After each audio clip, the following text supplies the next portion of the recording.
Oh, hey there. I'm just like you. I wanted to see the Joker too.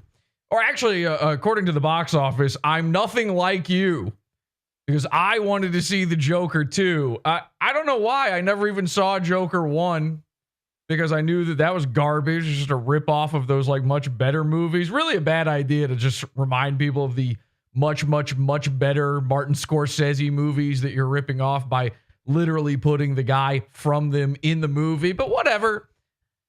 I never saw Joker 1, but I said, this Joker 2, this is going to be good because I heard it's a musical.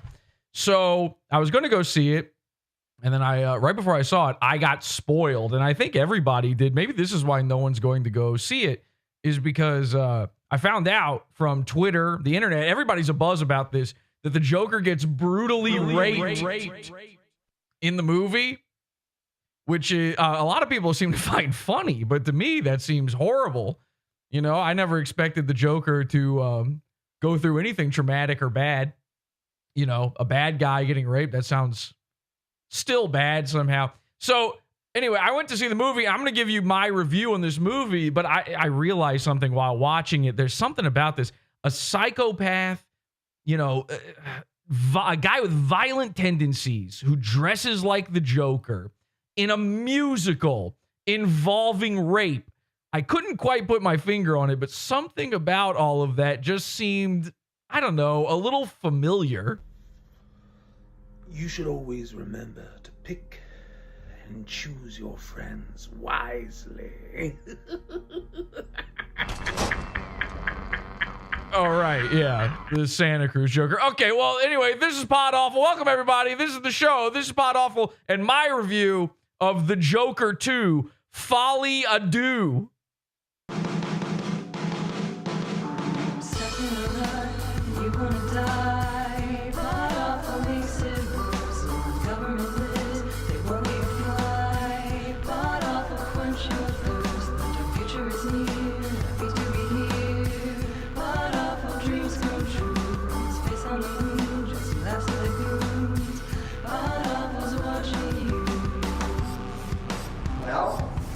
The Joker, baby.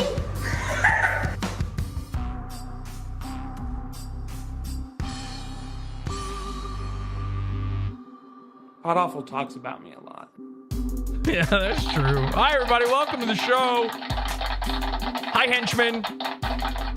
This is Pod Awful. Welcome. I'm your host, Jesse P.S., and I will be giving my review of Joker 2, Folie A Deux, which I'm pretty sure, if you're anything like me, you had never heard that term before ever. But if you're also anything like me, then you're going to pretend like you did. And you're going to start saying it all the time. You looked it up on Wikipedia. You just figured it out. And now you're like, oh, I get it.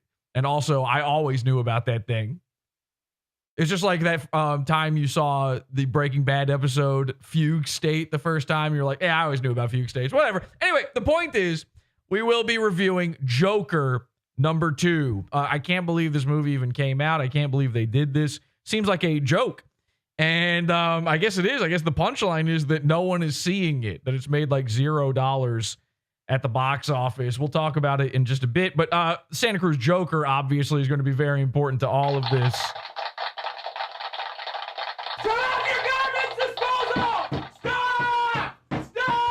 We are live as we are Sundays, 8 p.m. Eastern Time, podawful.tv.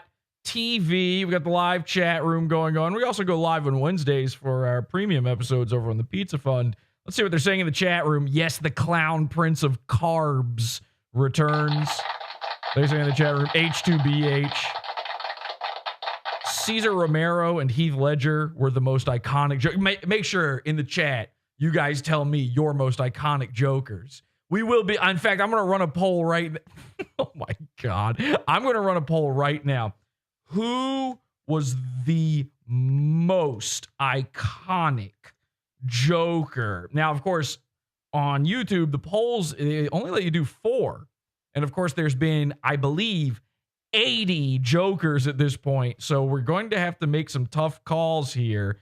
Okay, let's see. Obviously, Heath Ledger is certainly up there. Jack Nicholson.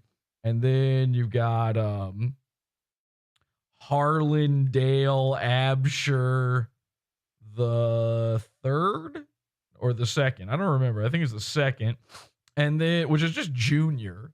Really, when you think about it, you're getting pretty fancy when you're breaking out the Roman numerals and you don't have a son also named you at that point. If you ain't John Jacob Jingleheimering with your dad and your son, you don't get to be the second. There's no the second. You're junior. We're going to call you JR for short. Okay, and then finally, your fourth choice is, of course, P. Diddy. Okay, lock in your votes now. We will be checking who is the most iconic Joker of all time. This is a show where we talk about movies, a podcast about the act of cinema. And with me today, I don't know how we got him, it's Hans. We talk about movies and we talk about pop culture and comic books and, gay shit for nerds, basically. I'm an adult man. You're an adult man. You need to hear an adult man talk about the shit that you remember from when you were a boy. And then you also need to talk to a fucking therapist about that. Welcome to Pod Awful! Okay. Mark Hamill. They're actually locking in the chat room. Somebody said Mark Hamill is the most iconic Joker, lest we forget. Or what about the ginger nerd from that Gotham TV show? Wang was on that. I think I was on that, actually. Was I ever on Gotham? I might have been. I was an extra at the time Gotham was shooting in New York City. I might have been on Gotham. I don't remember. I was on several superhero shows. I honestly don't remember. If you remember the shows you were on as an extra, actually, you know what? I was in New York still when they shot Joker 1. I saw them shooting it. You ever see them photos back when Joker 1 was still being made? And it was kind of a buzz. Everybody was a buzz about this movie. It's just about the Joker. There's no Batman. I hope to God there's no fucking Batman. Oh, thank God it's not Jared Leto. They were doing all that. And there were all these photos of, what's his name? Joaquin Phoenix. There were all these photos of him running through the subway. They really shot that in New York down in the subway. And I got off the subway one day and it was there. It was happening. I saw the man running, all the stuff. I saw that with my own eyes. It's crazy. And now here we are, years later. The sequel is bombing. The man named Santa Cruz Joker is bombing. And somehow my life has revolved around talking about some incel who dresses up like the Joker for the past 5 years. For longer than that movie has been out, actually, the original Joker movie. All right, we're going to come back to Santa Cruz Joker in just a bit. I want to tell you guys something. I got a little Joker-related story for you. A few weeks back, some of you know this story, okay? But bear with me. A few weeks back, before the new Joker movie came out, I know I'm a little bit of a Johnny-come-lately with this, but this was a little while ago. I hadn't been inside a Chick-Fil-A in I don't know how long, okay? And I'm afraid to report, ladies and gentlemen, and this is not to get too political here, but the West has fallen. Now, what do I mean by that? I'll explain. All right, Chick-fil-A, listen, this isn't a racist thing, okay? But Chick-fil-A was essentially the last fast food bastion for the white man left, which is ironic because of the fried chicken, but it's true. They've been in this epic battle with Popeyes and stuff now for years over chicken sandwiches, and something happened. Last time before I had been in Chick-fil-A, it was staffed by beautiful, smiling white people. I don't know. I'm an old man. My birthday was the other day, and I turned old. And I can recall a time, this is going to sound crazy to some of you guys. Let me lock in the chat if you're with me on this one. I can recall a time where when you would go to a fast food place, what you would see there are like, a white teenager who lived down the street from you. That's who worked at McDonald's. Some kid with zits picking his boogers. But hey, listen, you go into McDonald's, you ask for a double cheeseburger with no ketchup, and you get a double cheeseburger with no ketchup. life was pretty swell. And then I don't know what happened. Was it Kamala? I don't know what happened here. Kamala? How do you say it? I'm not exactly sure. Bidenomics kicked in. And at some point, we sort of they live style, all of the fast food workers got replaced. Now, not with horrifying, bug-eyed skeleton aliens, not with thinly veiled anti-Semitic tropes in a John Carpenter movie that he's had to, ever since then, say that it has nothing to do with Jewish people. But listen, we've all seen the movie.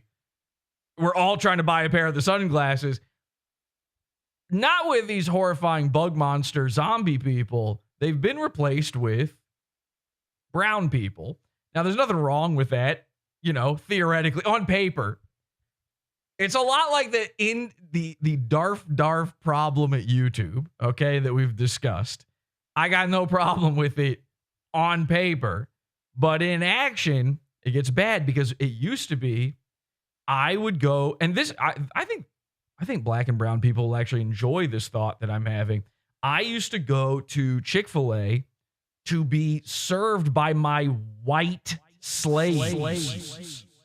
That's what I loved about it. They were forced. They were drilled into their fucking faces, having these bolted on smiles. I loved it. And I could tell they had pain on their face. They hated it there. Of course, we've all worked in these shitty fast food service industry type jobs. It's the easiest job ever, and yet they complain like it's the worst. And so did I when I worked there. And I expect nothing of them. But there was something so nice about going to a Chick-fil-A and seeing these painted on smiles on these otherwise bound and gagged, horrified, crying. Like you could tell some of them had even shit their pants, white children. And then the cherry on top of my cookies and cream milkshake. Ooh, God. That moment when they were forced to say to me, for anything I did in the restaurant, my pleasure. My pleasure. And of course, you know, Chick-fil-A's like it used to be, you know, they opened one up in New York City. It used to be they were only in the South. So it was always in that accent, which makes it a lot nicer and slavier. White slave, you can't be mad at me. You know, a white slave style, licking a toilet. I'm a white slave. I'm a white slave. That sort of thing. So something about that, my pleasure. It tickled my fancy. It went right up and down my spine, that my pleasure. You know what I'm talking about. You've been to Chick-fil-A. You know what I'm talking about. Well, ladies and gentlemen, the West has fallen. Gavin McInnes has been warning you. Ben Shapiro somehow has been warning you. I don't know how he's been warning you from the Middle East, but he's been doing it about the West. Also, from straight up the East, you've got a guy like, what's that guy's name? Fo Chungus. What? Oh my God, there can't be a man's name. What is his name? What is that droopy-eyed Asian fishmonger looking guy on Twitter that he's always in the culture war and now he talks like Elon Musk? Does anyone know what I'm talking about? This is going off the beaten path. I think my brain's starting to get beaten. This is a little scary.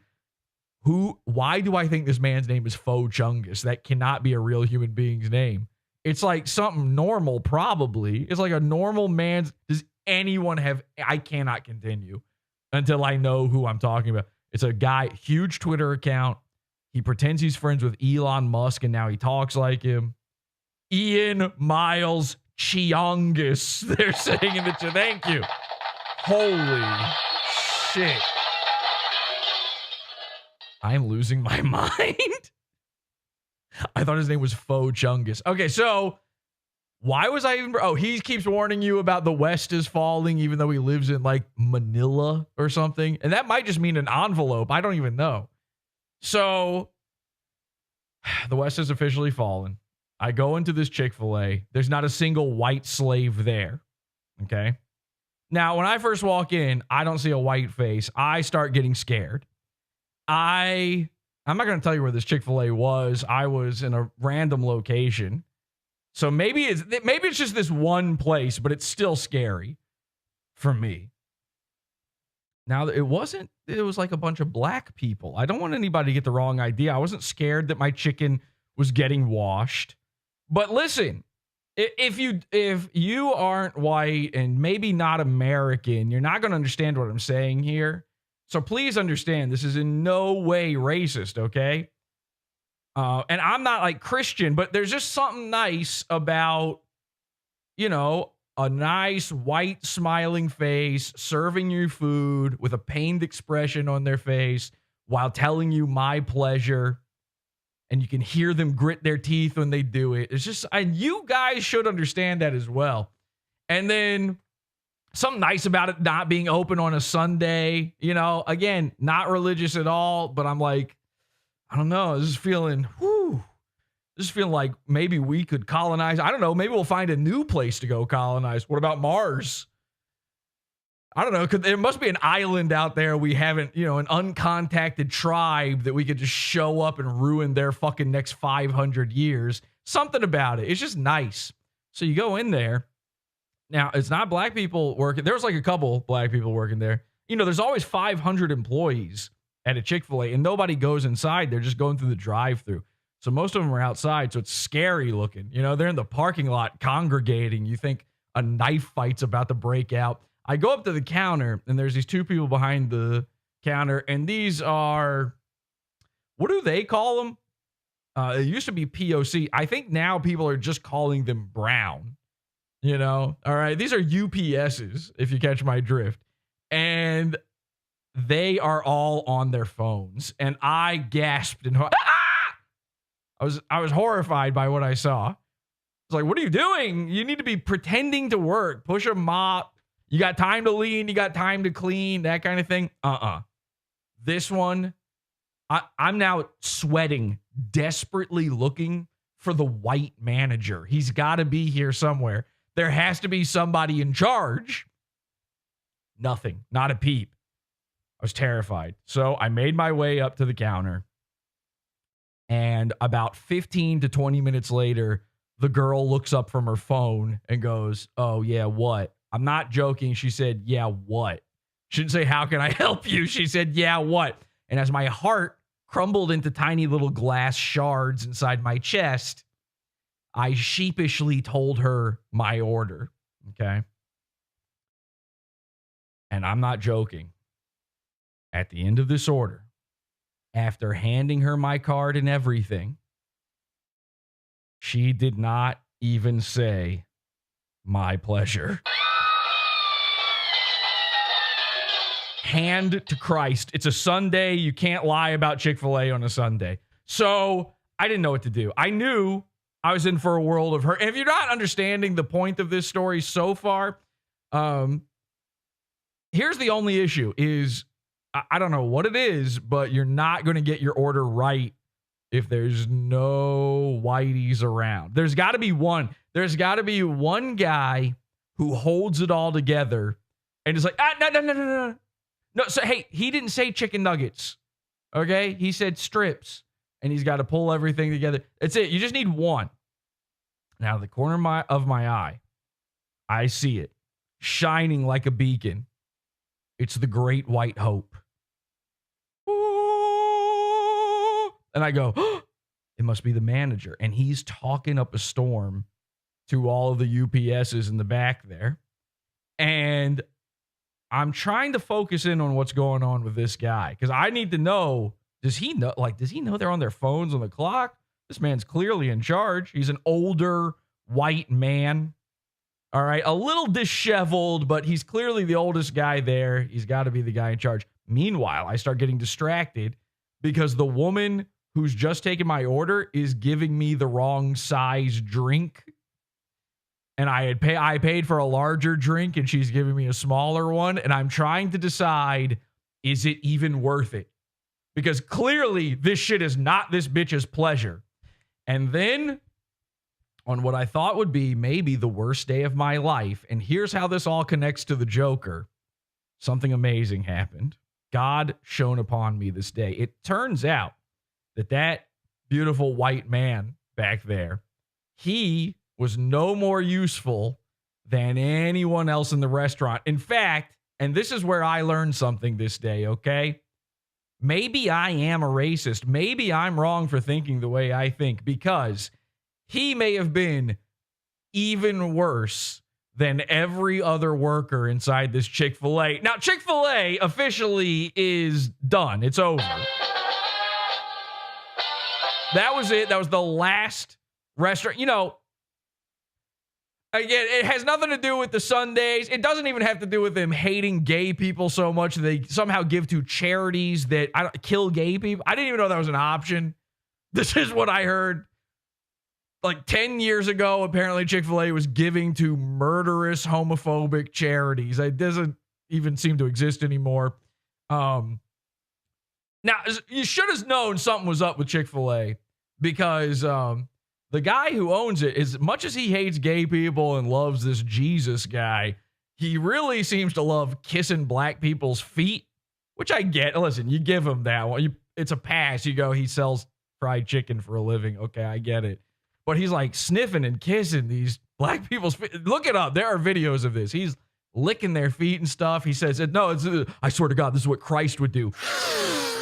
And then snorting their soul shavings off of it. And that's both S-O-L-E and S-O-U-L. And then this white guy. But point is, with the Chick-fil-A guy, you know, is racist as he probably is not, and as homophobic as he probably is.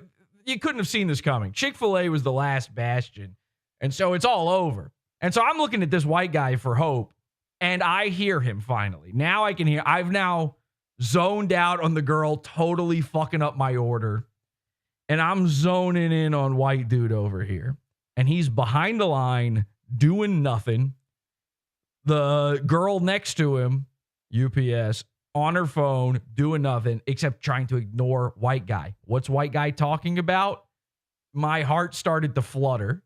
It built itself back up. It grew 3 sizes that day. He's talking about the upcoming Joker 2 movie. That's right. Somebody threw bread in my face. My whole life has just been people like Pod Awful. So he is talking this woman's ear off non-stop about the Joker. He needs her to know everything there is to know about the Joker. This movie hasn't even come out yet, and he's talking about it as if he's seen it. As a matter of fact, just by the very nature of me putting out this episode, he's probably going to find it and watch it. So, hey, are you a greasy-haired, 50-something-year-old autistic man who works at Chick-fil-A? You are my new favorite guy because you saved my entire trip to Chick-fil-A. I was about to throw away the food. I was about to never come back again. I was going to tell my entire family, sorry, guys, it's on principle, and then dunk it into the trash can right in front of them as I hear their bellies growl, my infant child begging for me to dig it out of the trash. Speaking of fishing things out of the trash, I'm sitting there with my family. We are eating the chicken nuggets. I'm listening if I can hear that guy back there talk about the Joker. And all of a sudden, this black woman with like the multicolored braids, doesn't matter that she's black, but it does matter that she has the multicolored braids. She's wearing like a trash bag looking jacket. And speaking of trash, she keeps coming in and stealing out of the trash can in Chick-fil-A and then walking back outside. And I'm going, God damn, this place has fallen apart. I can't believe what's going on here in front of my eyes. By the way, I'm in the on air in Discord. I'm going to wrap up this story here in a second, but this is about to get good.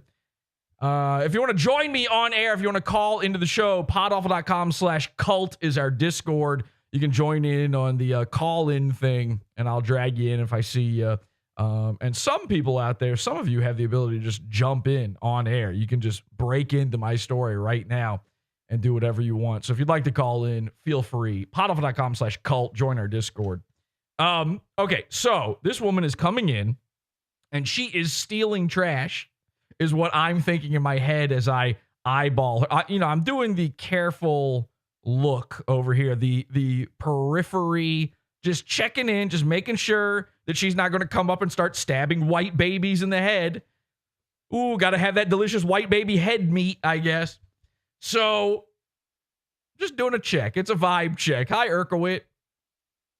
Hi, Jesse. How's it going? Good. You been to a Chick-Fil-A lately? It's been about 2 years. Whoa. And last time it was my pleasure. Yeah. It worked out for you, right? You're in a pretty. Yeah. I don't do that. They don't really have UPS in your neighborhood, right? Is what I'm guessing. No. FedEx and DHL. That's it. No brown. Okay. What can white do for you? So I'm seeing this black lady stealing trash. And then I realized once again, Jesse, silly Jesse, you're being racist again. I got excited, very excited to see all of this. It turns out she wasn't stealing trash at all. She was the manager, and she was simply taking the trash outside. But I thought she was stealing it. Now, in my favor, she was reaching down into the hole, the hole of the can, and pulling it out with her hands. I'm not really sure why she did that. And she was putting it into a different garbage bag. You would think she would just pull the garbage bag out of that one. But listen, she's the manager. It's her right. Okay? If she wants to rub herself in receipt paper until BPA turns her into a double feminine trans person, that's her right to do.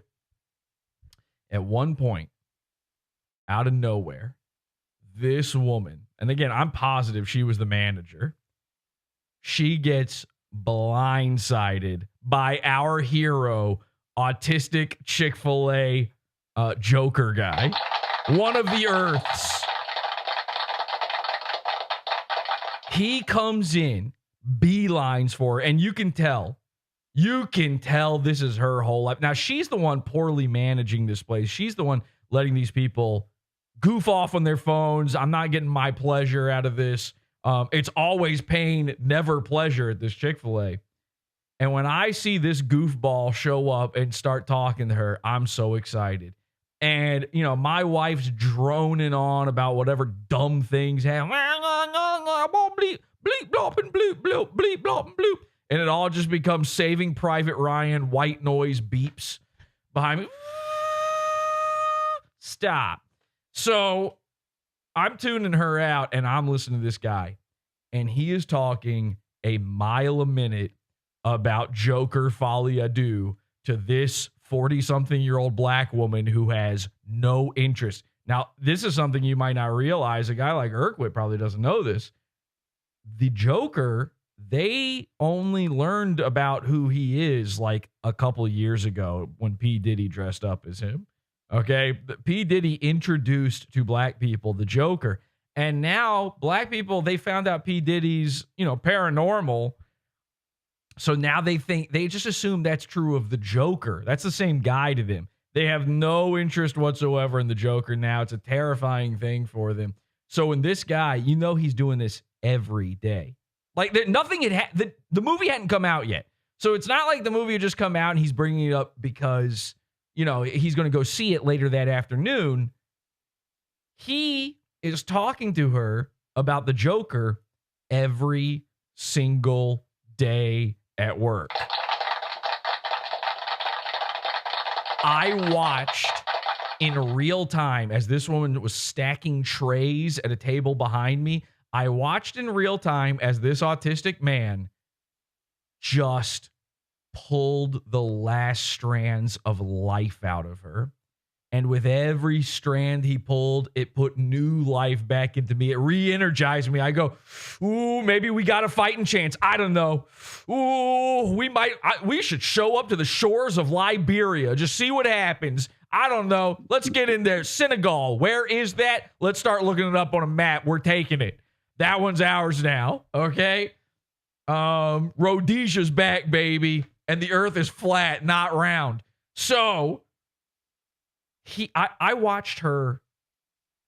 I could pinpoint the moment that her brain broke. My back was to them, and I just kept turning around with no compunction and looking her dead in her eyes. She's staring at my wife dead in the eyes, just facing her. as if to say, help me. And I go, no. Now, when I told Kelsey that this guy is talking Joker to all the black people at work and they want to kill themselves, I was going, this rules. I'm like whispering to her, this rules. This rules. This is the greatest thing. This is the greatest thing that ever happened. This is making up for everything. Finally, I go, let's really take this to the next level. Let's really listen in on what's going on. And let's start videoing the man. Let's just start secretly recording what's happening here. Now, the video I got, and I do have it here, and I am going to show it to you. The video I got, you can't hear it. You can't hear it. You're just going to have to mostly take my word for all this. I'm shooting this like over my shoulder. They're about 10 feet behind me or so. I'm sitting there at the table. So I'll give you a brief rundown of how this was going. It turns out not only is this an autistic guy who loves the Joker, which, no duh, everybody's favorite literally me character, the Joker. This guy was literally the Joker, okay? But the most Joker-like aspect of him is he's also a huge Lady Gaga fan. So this movie is the great crossroads of this dude's life. His autism must have exploded when they announced Gaga in this movie. And it's been living hell for the UPS at work ever since. I love it.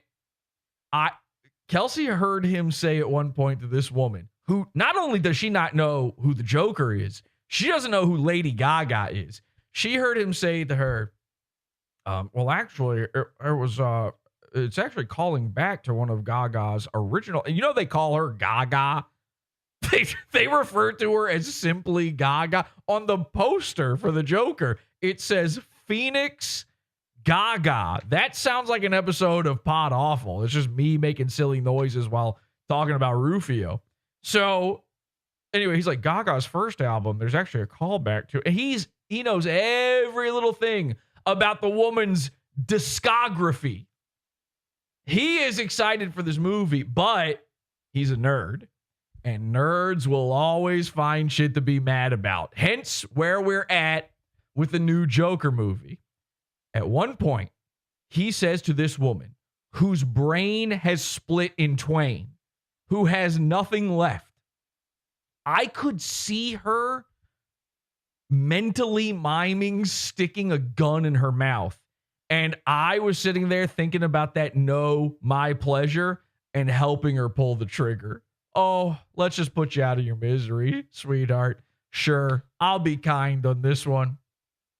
He says to her, you know, the first Joker movie, this is how he talked.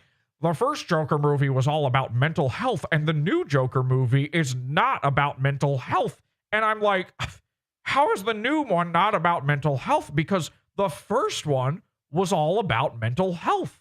And the thing I loved about the first Joker movie was that it spoke about mental health issues. But this new Joker movie is a musical, and it's not about mental health at all.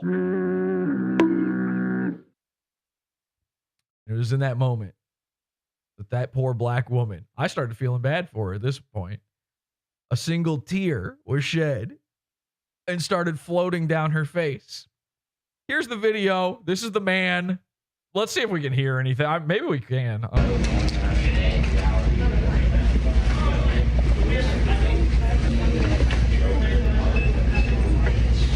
Okay, I can hear a little whisper of Joker, Harley Quinn. Yeah, I heard Joker. Yeah, I heard Harley Quinn in there too.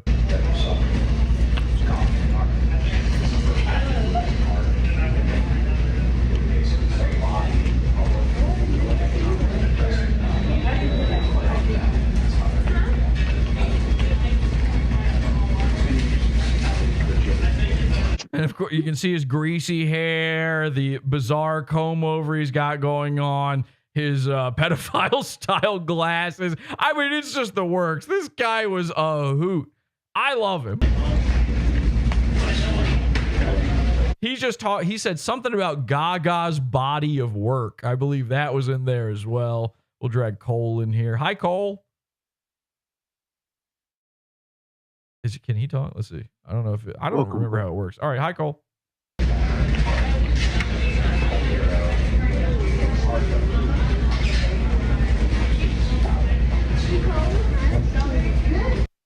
That's it. That's all I got. It's the best I got. I didn't know if it was recording the audio very well or not, but there you go. Since I got you guys in here, I'll turn on the camera for you. There you go. Sorry about that. But let's just run that back real quick. Is there anything we can pick out of this? They're calling him the Santa Cruz Penguin in chat right now.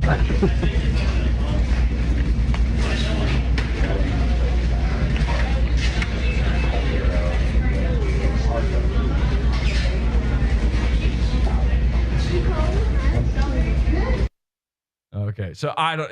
He's just talking her ear off about Gaga. Now, of course, the irony. He was pissed. Absolutely pissed that this new movie's not going to be about mental health. He hadn't seen the movie, but I'll give you a clue. The name of the movie is Joker Folie A Deux. That title actually is about a mental health disorder. So very funny. Hi, Lenny. Hi. I don't. Cole. Oh, there we go. Cole's figured it out. Hi, Cole. Any comments? Any comments on our new favorite guy, the man who is single-handedly trying to save the West? I think it's hilarious that you can't make out anything that he's actually saying in the video, but you can tell he's saying a lot. He's like in the video there. It sounds like he's whispering. But we could hear him clear his day in real life. I don't know if there's an audio problem with the phone or whatever. Now, he was talking very seriously. So it wasn't really a whisper. It was more of a, listen, the thing about the Joker is you cannot cross the Joker because there's been many variations of the Joker, but the Joaquin Phoenix Joker is all about mental health. It's about the mental health crisis in America. So I don't know why, but yes, he was saying a lot. I mean, that was seconds of, we were there for like, I think we spent an extra 2 hours on our meal just to listen to this guy. I mean, sitting there eating just every crumb of breading off of my chicken just to really take all this in. I'm going up for fifths on my my soda refill, mostly because the girl, for no reason, gave me the wrong size. She actually tried to trick me on that.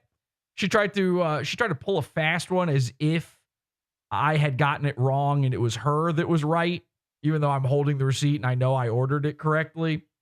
She actually tried one of those moves, which really pissed me. I'm like, oh, not only is she getting the order wrong, she's trying to make it seem like I got the order wrong and it was my fault. So if this man hadn't come along, I might have jumped over that counter and ended that woman's entire career at Chick-Fil-A. Turn Chick-fil-A into a Waffle House. Yeah, something like that. Well, the Waffle House index says that we don't have to worry about the hurricane. All right, Lenny, did you have any comments on our autistic hero? I hope there's a guy just like him at every Chick-fil-A. We need him. We need the. Yep. All right, listen, if you're watching this show, you're a big fat autistic retard. Go apply for Chick-fil-A. Save the West. If you're in America, if you're anywhere where there's a Chick-fil-A, if you are within 50 miles of a Chick-fil-A, put in your applications. Spend 1 week working. I don't care. 1 week working there and talk to those people working there about nothing but Joker, Folie A Deux, and Pod Awful. You want to really freak them out? Okay, so that is my Chick-fil-A story. Thank you very much. Now, we are going to cover the Joker's movie. The Joker's movie, I call it. Okay, yeah. But first, let's see. People are locking in on their favorite, most iconic Joker in the chat room. And ladies and gentlemen, we have tabulated the results. I have autism. I can't help it. I think. Let's see. With 167 votes, let's see where we're at here. Let's end the poll. Who is the most iconic Joker? It is somehow P. Diddy with 46% of the vote. Coming in second, Harlan Dale Absher II. So let's check in on Harlan because you know he must be doing well. When a new Joker movie's out, you know that he's in his lane. Let's check this out. This is Joker 2 had an important message that you missed because Harlan is smarter than you. If you don't know the Santa Cruz Joker, I have an incredibly long history with this guy, the Santa Cruz Joker. The first guy to ever cover him on the internet. Everybody's been making fun of this guy now for a few years, calling him the Joker baby guy, which makes him really mad. We have had this huge rivalry. It's very important to note that, again, you know, I kept having it spoiled for me that the Joker in the new movie gets raped. By the way, spoilers for you. But you're not going to see the movie, so who cares? Yeah, the Joker apparently gets raped. And, of course, if you know the Santa Cruz Joker's history, this is a great irony because the Santa Cruz Joker, infamously on this show, was exposed for attempting to rape a woman. Okay, he drugged a woman at a bar and she caught him. She filmed him. We exposed it all. We talked about it. He's come out and said a million times that we have no proof, blah, blah, blah, about this. The story goes on and on. Eventually, Santa Cruz Joker was beaten up in the streets by a homeless wizard and then found declared legally gay and racist in a court of law. Racist. Is that right? Legally gay. Too racist to testify. Too racist to testify and legally gay. That's not a joke, by the way. A judge found him legally too racist and gay. So he was not allowed to testify against the homeless wizard in a case where the homeless wizard murdered a man. He murdered a man on the street. He got away with that. That's pretty cool. Driftwood, our friend Driftwood, got away with murder. We got shooters in these streets. Yeah. Whatever happened to Captain Stabbing? It's impossible to know for sure. So you don't mean the porn guy, right? Because I do know what happened to him, and it's called HIV. So anyway, that's what you need to know. And also, most importantly, I guess, I don't know, maybe this is something, you know, I'm not going to spoil the movie for you, okay? So maybe this relates to the Joker movie, or maybe it doesn't. But our Joker, the Santa Cruz Joker, is also a pedophile, a self-admitted one. Actually, I did a whole interview with him where he admitted to it. And but he was exposed on this show by the Santa Cruz Batman for having messaged underage girls. The famous quote, of course, being, "Do you send?" Meaning nude photos. So he denies all this stuff. We've been locked in battle forever. But the Santa Cruz Joker is sort of a broken record. And I haven't covered him in a really long time now. I mean, maybe a year. I don't know how long it's been. But he hasn't really come up. And there's not really that much with him. We poke him a little bit. Make fun of him. He freaks out. Says the exact same things over and over again. Shares a picture of me wearing a Biore Pour mask. And says it's me in blackface, and then it just lies and says I'm a Trump supporter, which now this Chick-Fil-A story is not going to help me at all with that one.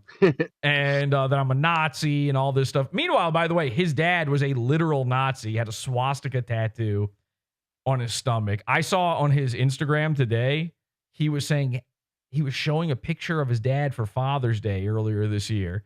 And said, "Happy Father's Day, Dad." I thought he hated his dad. Remember when he used to talk shit about his dad all the time? But here's why he did it. The photo of his dad looks vaguely like Paul Dano as the Riddler in the Batman's movie. So he's not like, that's his like, oh, look, my dad looks like a Batman villain. I'm a Batman villain. We're like the same type of guy. That's, by the way, Harlan Dale Absher the first. So he died of mysterious circumstances, and a lot of people do believe that he died when Harlan was only 3. Harlan's dad died when Santa Cruz Joker was only 3, and a lot of people say that he killed his own dad as a 3-year-old kid. It's impossible to know for sure, but that's the basics of the whole story. I haven't covered him in a while. We don't really mess with him. We just keep our eyes on him every once in a while. And I got to tell you something. Santa Cruz Joker's turned over a whole new leaf, okay?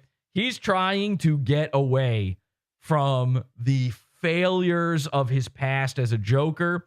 He's trying to get away from the rivalry of PodAwful. PodAwful, and this is 100% official in this case, PodAwful won. PodAwful won. PodAwful won. After we exposed him for being a pedo and sent him off to Guantanamo Bay for that one, he's trying to lay low, okay? He doesn't want any trouble, and there's a reason for that. Ladies and gentlemen, here's one of his latest videos. It's called Joker 2 Had an Important Message That You Missed.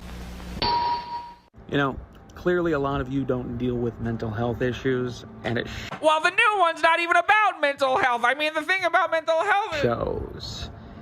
You've never had the system, the people, treat you a certain way because of a label that was put on you, and it shows. You've never actually been sexually assaulted. Because you were the Joker. Okay, this is not the way to take things. Now, I think he's talking about this because the Joker, everybody's saying the Joker gets raped in the movie. I mean, the memes are flying. The memes are everywhere about this rape. And it shows. That's a crazy thing to say. Some of you have never been sexually assaulted, and it shows. You sound like Mersh right now. This is my... Not only that, he said it like an insult. Like, that's a bad thing. Like, oh, you've never even been raped Yeah, before. exactly. Well, hey, this episode is an INCELebration. I mean, when an incel gets molested, that's like, they all give him a pat on the back, you know? It's like, oh, nice job, man. Finally. Woo, one of us. Let's cook. So I'm not wearing the makeup today because it is hot as sin, and I don't want to... Looking real bad, by the way. Santa Cruz Joker looking like a mess. Looking like Trump with that skin color. His hair has thinned to such a degree. It looks like this wiry, thin, like chicken coop cage on top of his head. He's dyed it green so many times, it's now just turning into this sort of dull, mossy gray. I was once taken advantage of, while drunk, by a woman who I would have never had sex with otherwise. A woman? Are you kidding me? Wait, whoa, wait a second.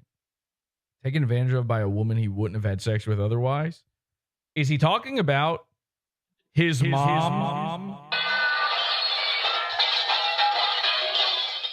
There's literally no other option. It's the only option.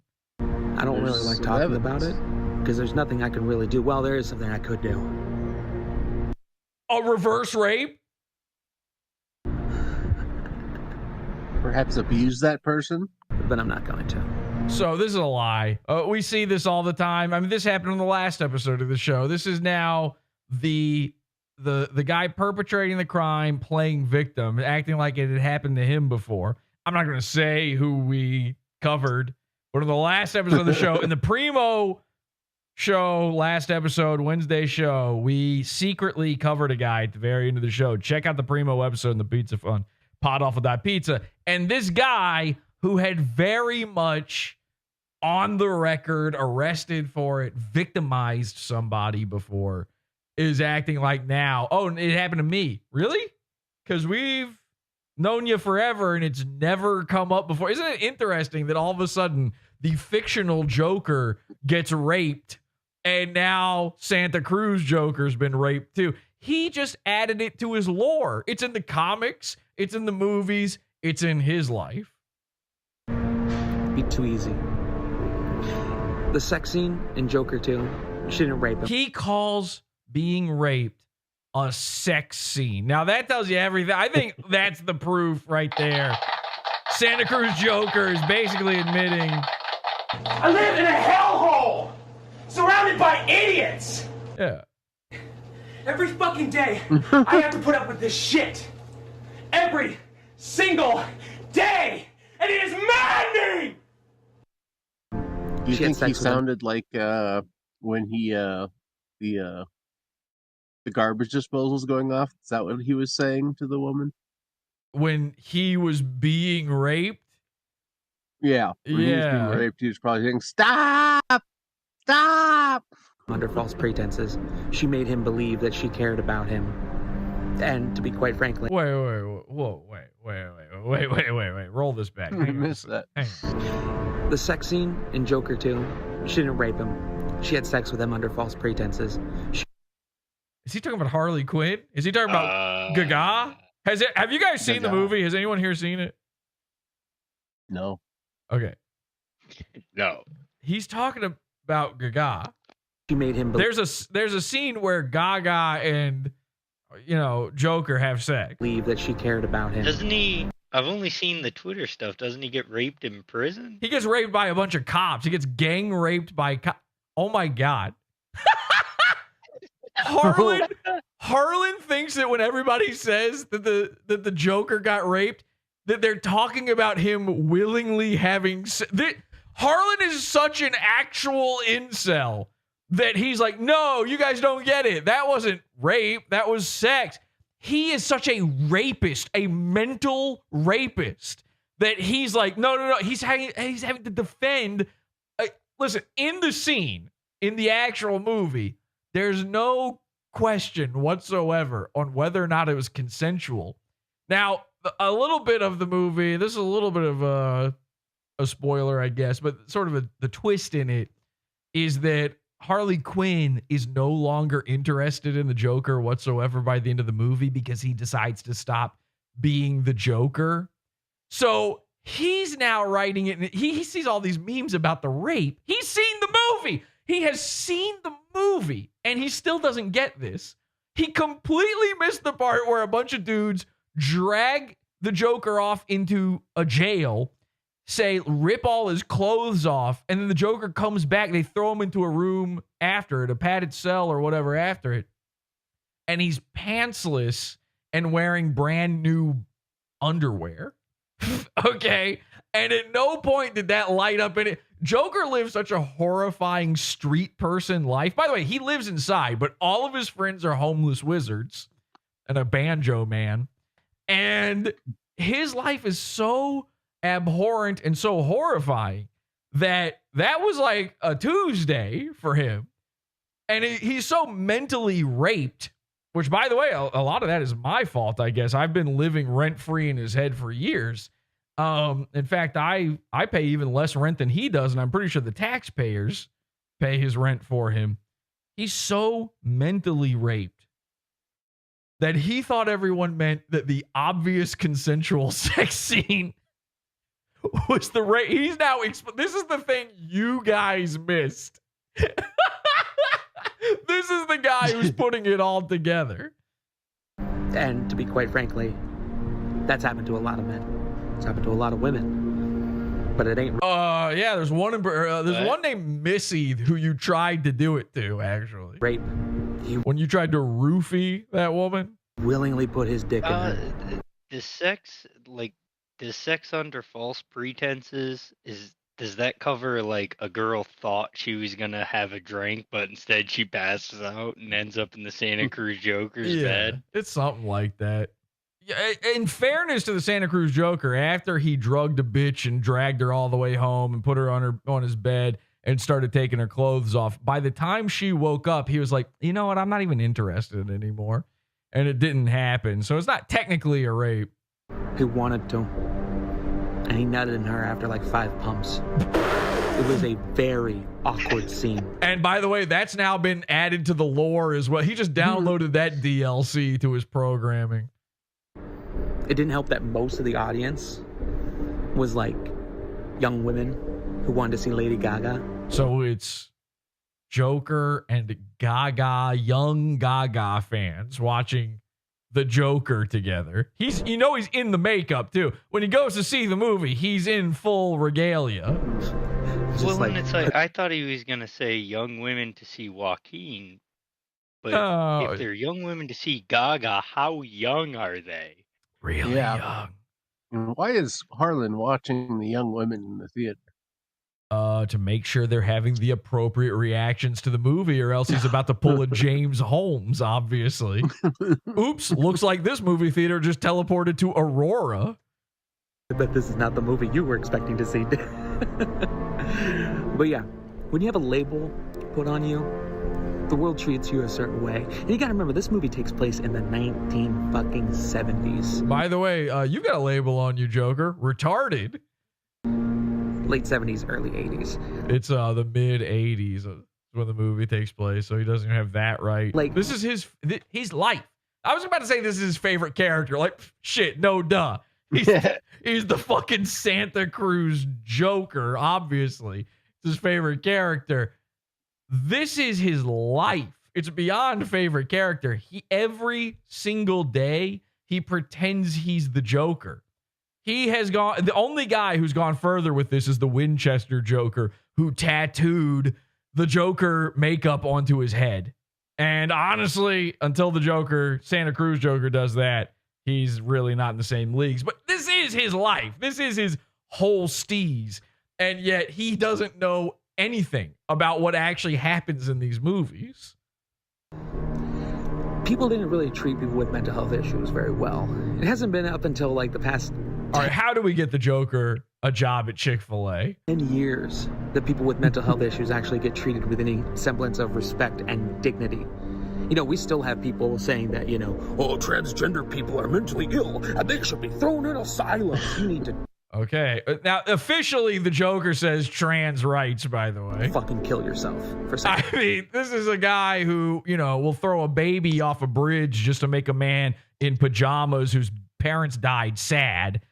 But, you know, trans people, you gotta protect them at all costs. Like that. You really... Being the Joker is a trans act. You really do. You're a bad fucking person, and you're spreading your bad fucking ideas, and you should end. You should cease to exist. Yeah. This Joker is no more. He has ceased to be. Yeah. Like, the fact of the matter is, y'all had the same reaction to the last movie 5 years ago, and now y'all claim to like it because it made a bunch of money and won a bunch of awards, and you actually... Wait, he's claiming people jumped on the bandwagon because the movie made a bunch of money. How did it make that money? Was it magic? The people had to go see it. It's not like they watched it on DVD after the fact. It was big instantly. Actually sat and watched it again. He's the only real Joker. Everyone else is pretending. He invented being a Joker fan. The kind of movie you watch once. I'm gonna go. You couldn't even beat P. Diddy, like a confirmed 1,000,000% pedophile, in the best Joker ever poll. Again, like it reminds me of. Like, he was only the Joker once. And it made quite a splash. I mean, it was a big impact. Seen Napoleon Dynamite a few times just to get it. Same with Boy. Yeah, listen, I saw Napoleon Dynamite, no joke, 3 times in the movie theater, but it wasn't figure out why he had tater tots in his pocket. It's not like I had missed something. I just was like, oh, this is really funny. I've only done that with like a handful of movies. I would probably never, ever do that again. But I guarantee you, at no point was I confused. How come he's throwing a steak at that llama? It's... I better pay for another ticket. Off-putting, weird, shocking. Speaking of off-putting, you should probably go off-putting. Jesus Christ. A little uncomfortable, and I like it. That's how a Joker movie should be. And it's bread pudding. Todd. Yeah. It's bread pudding. Somebody threw bread in my face. Todd Phillips. Todd Phillips? That's the guy who did the movies, right? Yeah. Todd Howard's the other guy. Yep, the 2 Todds. You guys know them. There's only but so many. The Earth's Todds are limited in scope. Sorry, I'm a Bethesda fan. But is Todd Howard the Bethesda guy? Is that actually? He is. Okay. Yes. Because I was going to be so happy if he even got that part wrong. Todd Phillips came out, the director and writer. I don't know what that's about, of the movie, and said that this Joker is the Joker that inspires the real Joker that fights the Batman, and we see that at the end. And you know, Joker, Santa Cruz Joker, sitting there going like, "Please be me, please be me, please be me." Like some part of him is somehow hoping he's in the movie and he doesn't even know it. The guy stabs and kills him and then cuts himself a smile. Okay, spoiler alert. Jesus Christ. I wasn't going to give you the very end of the movie. So he's supposed to be the Joker moving forward. Granted, we're not going to get any future movies with this guy as the Joker. Perfect. What a setup. I love that. But it allows your imagination to run wild. And as much as I was like, I don't remember that even happening. At the end, I kind of like it.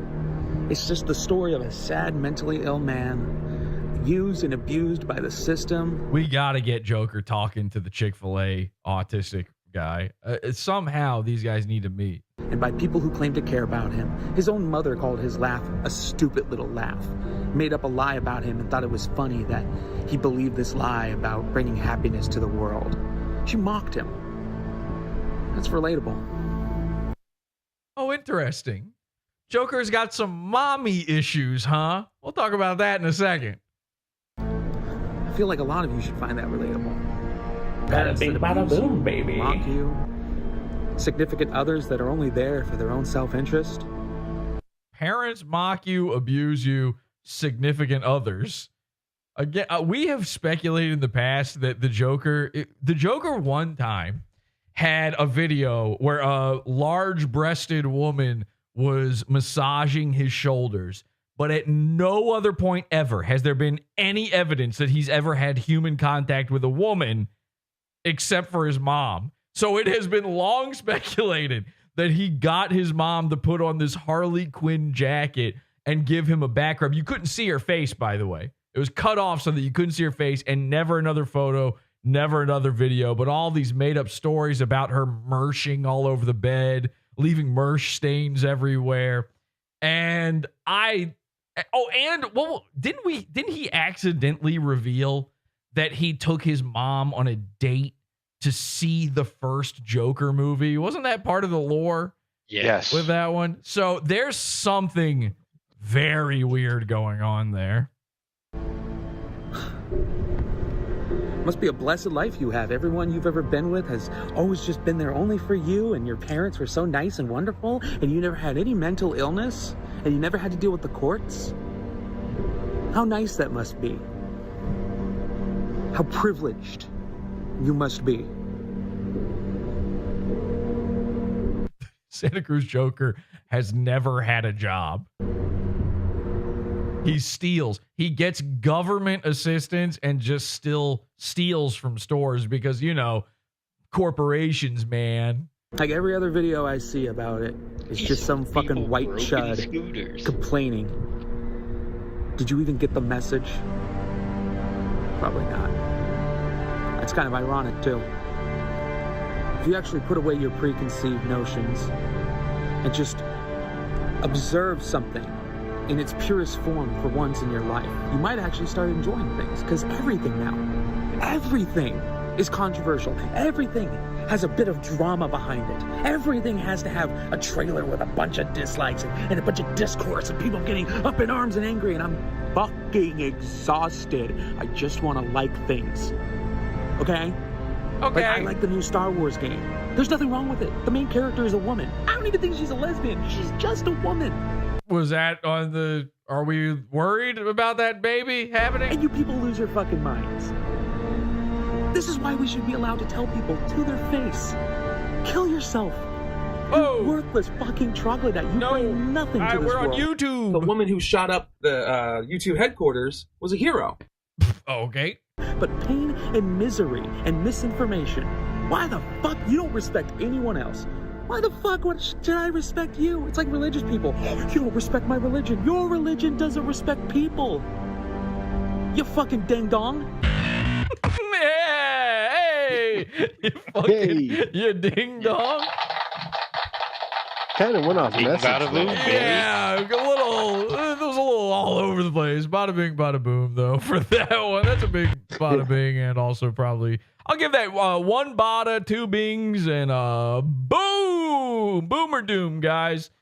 We got to submit Santa Cruz Joker to the Costco Guys podcast. See if they'll cover Santa Cruz Joker.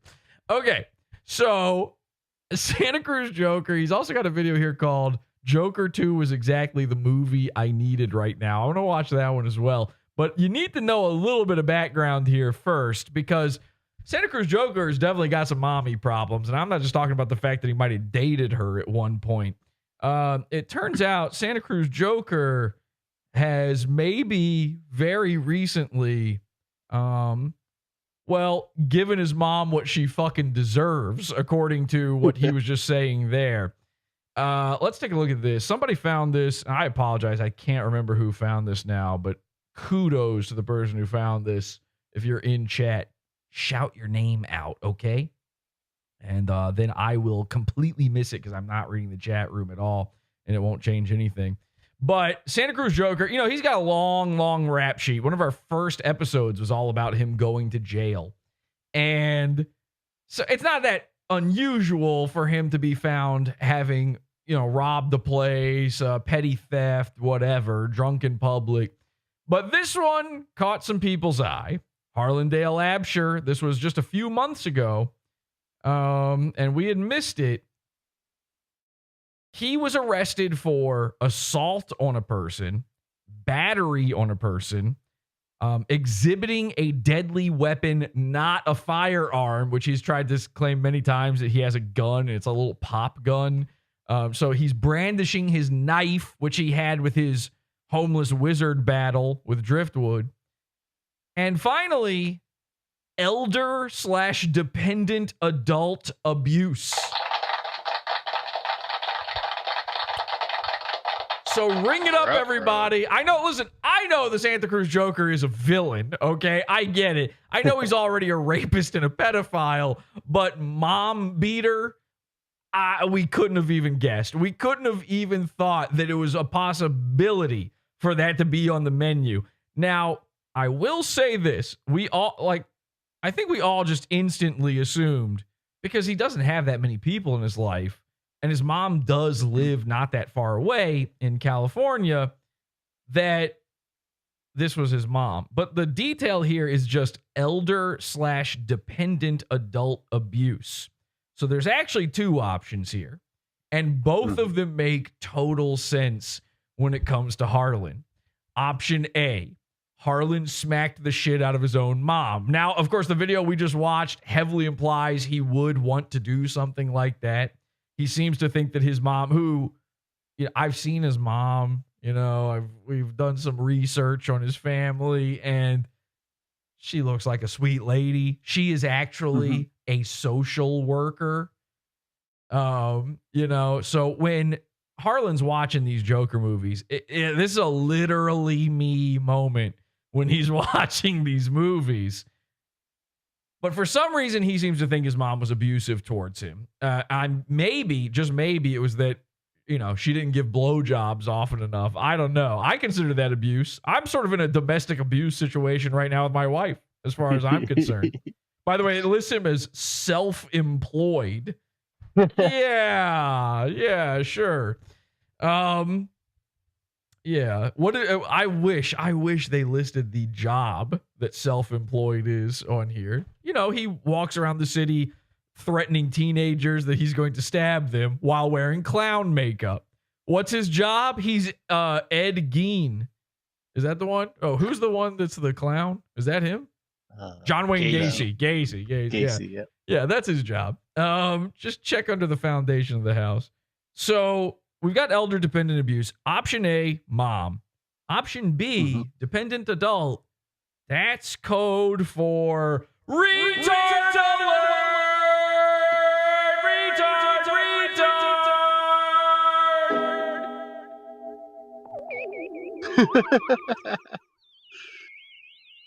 So everybody he knows is a retarded guy. Okay? All these homeless dudes, everybody he's friends with, these are all retarded people. So that also could apply. We are going with mom on this, but it totally makes sense that he might just himself have beaten up a retard. And obviously this is probably a drug deal gone wrong or something. We've seen that happen in the past. But there was an update just a couple weeks ago on this whole matter, okay? Same guy found this. Again, I can't remember who now. I'm so sorry. I'm sure you're screaming it in the chat right now. I can't read it. But there's just no possible way for me to read this whatsoever. So he was arrested. When was he arrested on? Let me check that real quick. He was arrested on June 23rd. Okay. Then there's all these little case events in July, his arraignment, public defender appointed, general time waiver, home court designation, blah, blah, blah. These are all little tiny court events.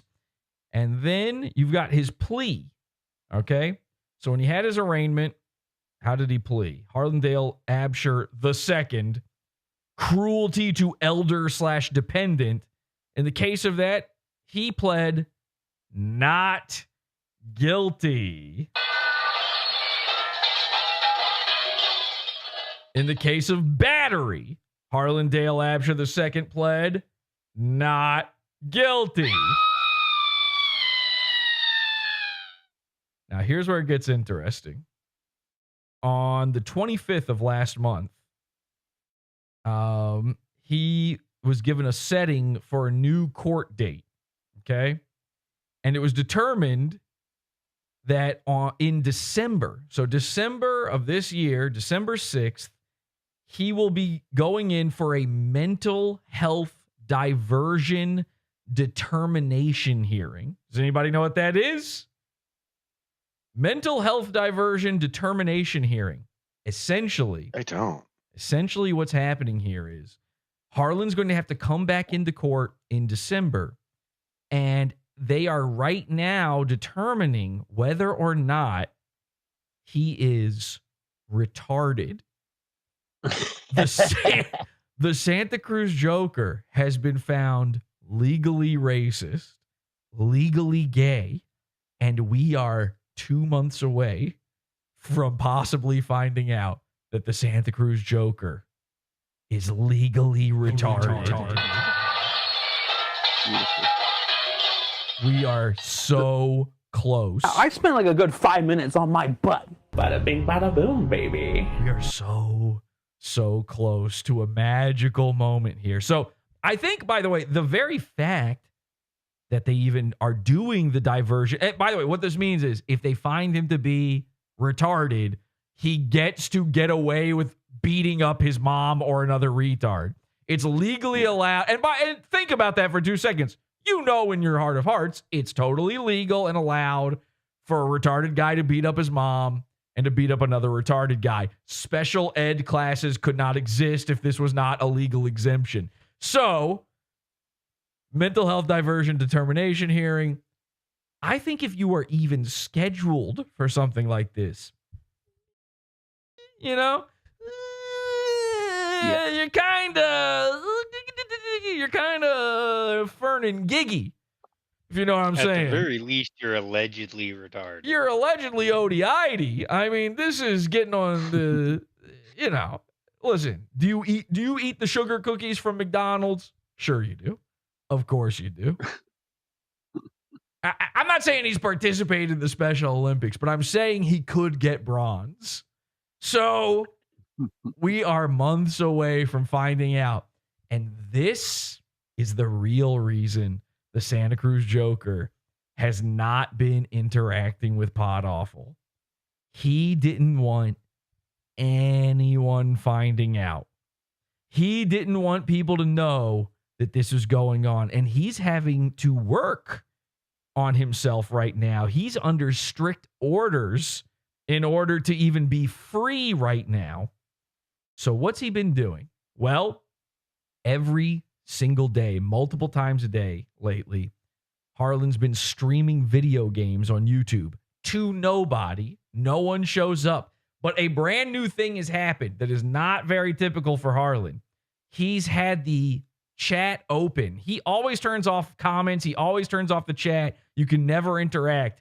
He's looking to get those watch hours, and he's trying to be a good boy, and he's trying to do things right for once, and he's doing everything he can to the point, well, actually, I'll save that for just a bit, but there's actually a new wrinkle going on in his life. Well, some sort of ne'er-do-well, and again, there's no one watching these things. There's nobody in the chat. But some ne'er-do-well showed up into his chat room the other day and started poking and prodding him and started saying mean things in the chat. to the point that he said, "Who would even leave a comment like that?" And it continues like this. I really don't know where all the Trump supporters are coming from and why. Where all the Trump supporters are coming from and why. There's one guy in chat who said something. And by the way, what did he say? It's like, I don't think I've talked about him recently, have I? Now, when he says, I don't think I've talked about him recently, is he talking about Trump or is he talking about PODAWFUL? Because he equates me with Trump. So that's there's something a little psychological going on there. And hoping that he outlaws gay people? Okay, so you're a fucking bigot. Congrats. So this dude went into chat and said, ha ha, Trump's getting elected in 2024 and he's kicking out all the gay people. Your ass is gone. Oh my God, some of these people, you know?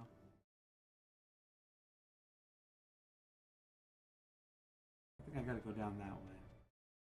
Right. Hang on a second. He's going to get back to it. This is very quiet. I'm sorry. There's not much I can do about it. I've got it cranked up as loud as possible. I love that this person said that I was gay. I'm not. Oh, really? Fascinating. Because not only were you found gay in a court of law, but the reason, and that's not a joke, the reason you were found gay in a court of law is because you, for years, have been claiming on YouTube, publicly, and to the court, which means you committed perjury, that you are bisexual and you had sex with men and you used to go on Craigslist and look for guys with big cocks to suck off. Even Driftwood told us that shit and confirmed it, by the way, said that was real. Now, I always said that he was faking it for attention. He was pretending to be gay in the same way that Mersh pretends to be molested. Well, because I wear Joker makeup, did that make Heath Ledger gay? Jack Yes. Nicholson and Yes. Joaquin Phoenix and Certainly. Cesar Romero and Definitely over top of the mustache. Cameron Mortigan. Who? And yes. Is this the mine? Okay. So he goes back to the game. Now, I have it on good authority that whoever was fucking with him in this chat and kept coming back in under brand new usernames, whoever this was, they were having a very difficult time getting under his skin. And there was somebody in particular that he just would not mention. And finally, one little thing started to get to him. Now, he's going to talk a little bit about the Joker movie here. If I can find it.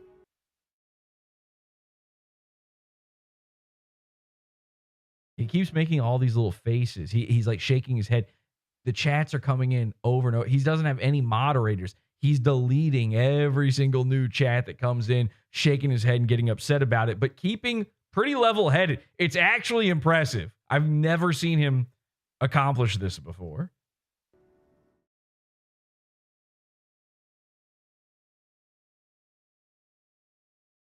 All right, let me see if I can find it. I don't have the timestamp.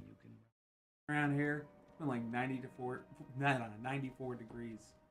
Okay, I think we're getting close.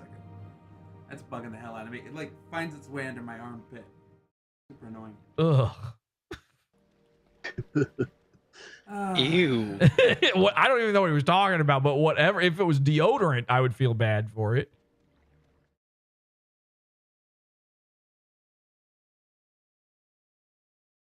Should I play? Okay, I'm sorry. I don't know where it is. Hang on a second. I thought it was right there. You know how like RPGs as a kid you just saved in a while. Oops. Man, I hope that's not sewage. Man, I hope that's not sewage. A thing. That's a good clip. That's probably something he says every time he goes to eat dinner. Every time the garbage disposal is on. Okay. Turn off your garbage disposal! Stop! Stop! You worthless fucking peons. I'm a king. You're a peasant. Little master. hello to you too, sir. I had to burp that Not for gay. a second. Fuck, I hate that. Is this silver? I honestly have no idea. It's somewhere right around here. He doesn't have a Walk transcript. into does he? things expecting anything. I just watch it. I don't know what people work. All right, here we go. And I don't walk into things. Here we go. Okay, this has got to be it. There is a transcript, but I don't even know what to type in to find this. Yes. So the problem okay. is the problem is every chat was deleted. I could have found this easily, Right. but every single chat was deleted in there, so there's nothing to go back and like source from it, and it's just these little clips and phrases here and there. But he finally starts talking here toward the end, and of course, it's toward the end because whoever did this managed to freak him out enough that he finally just quit the game and stopped the stream.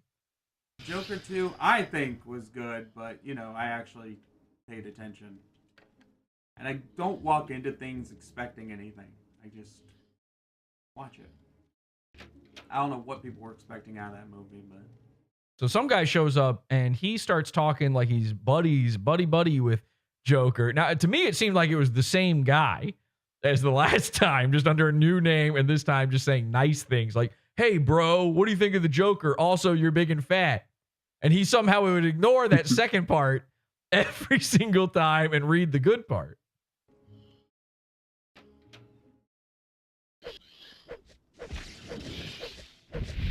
By the way, that's his stream, like, slowing down and stuttering like that. Fuck you, Ghost. Fuck you, Ghost. Uh-oh. I was like, I think I might actually die. He's going to talk a little bit more about the Joker. We want the Joker's thoughts on the Joker before we get my He thoughts. doesn't get raped in that movie. Is that what people are saying? Okay, so it's very important that Santa Cruz Joker has to answer for this rape crime when it comes to the Joker. I mean, again, he's the first Joker rapist. No. How do you watch it? Nothing had happened at all. Yeah, he thinks it's just not there. Like, it's not even a possibility. Granted, Harley's Like relationship you with think him he just missed the clues of the prison guards? There's no clues. Okay? Well, By I mean, all accounts, it's just obvious what's going on in there. The problem is he was so focused on the sex scene between Phoenix and Gaga that he thinks that's what people are talking about. He was beaten off in the theater to that, and of course to the young Gaga fans sitting all around. He missed the rape scene. No. Granted, Harley's relationship with him in it is under false pretenses. There you go. See? But no, Now, when I heard that during this, I didn't put that together that that's what he's talking about here, that he thinks that that's the rape. willingly gets up in there. No. Like, is that really what people are... I love that he says that like it's a bombshell. Also, as if it was possible that that wasn't the case. Like, what is, does Harley Quinn, you know, it is a superhero sort of thing. Does she have some sort of magnetic tractor beam for cocks in her pussy or something? Fucking kidding me? That's so dumb.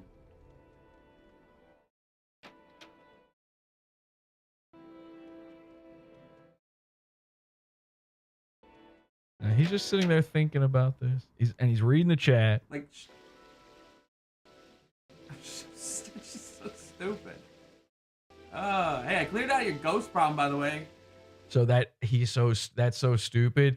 That's the guy turning on him and saying something mean to him, and now he doesn't know what to do because he was responding to the questions. They said in the chat room, they were like, "Didn't you rape somebody, by the way?" Welcome. And the chat kept typing, whoever this was, they just kept saying over and over again, "Didn't you beat up your mom? What's with the domestic violence charge?" And the only thing he says to this is, "I don't even know what they're talking about." Now, of course, he knows what, even if it's wrong, if it's not his mom, maybe it wasn't domestic violence, it was elder abuse or whatever, he knows what it's referencing. Okay. Fuck them,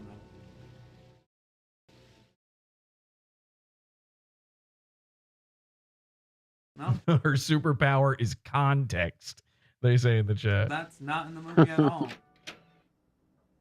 There's no roofing. Go watch the fucking film.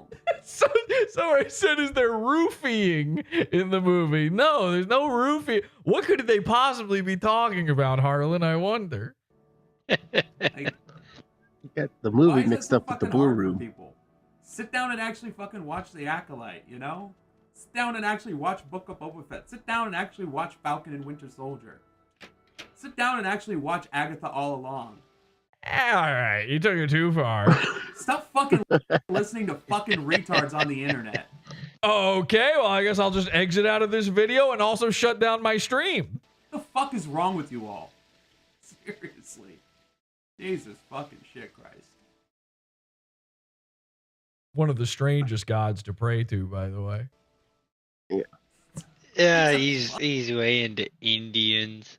I thought Jesus H. Christ was bad, by the way, but Jesus fucking shit Christ? Fun movie. It's fine. I'm a fan of Piss Christ, personally. Okay, let's not. It's a little uncomfortable. Joker doesn't kill anyone. At least that's uncomfortable. He's like, oh god, he's not killing anybody. What is this? Yuck. Not realistically. It was good. You know, here's... Okay, there's your review, everybody. It was good, says a man who does Joker cosplay every single day of his life. I mentioned this in the video. History has repeated itself. 5 years ago, Joker 2019 came out. It was like, oh, it fucking sucks. Oh, it fucking sucks. Oh, it fucking sucks. Oh, it fucking sucks. And then it kept raking in money and made a... Raping in money? $billion fucking dollars. Won a bunch of awards. Got Joaquin the Oscar. And then... Crazy, by the way. Then, you know, everyone was just like, oh, such a good movie. Oh, I loved it so much. Oh, I loved it so much. It's like... Then if they got all the awards and got all of the money, they were already saying that. Whenever both of those things happen, that's what's... Everybody's in agreement. Yeah, you hop on the bandwagon. It's not repetitive at all. It doesn't cover the same plot at all. It's about the court case preceding everything he did. Oh, a court case?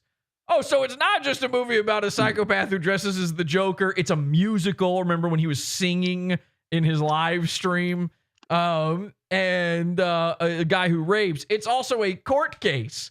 See you in December. Hope you're retarded. He wasn't just gonna get away with it. Harvey Dent's Isn't that in court case normally after a crime? He said it was preceding the crime. Whatever. A lot of fun. And He's it's a going musical. full Maybe people just Rufio don't get in this. Musicals. I don't know. I am trapped in this fucking place. Help.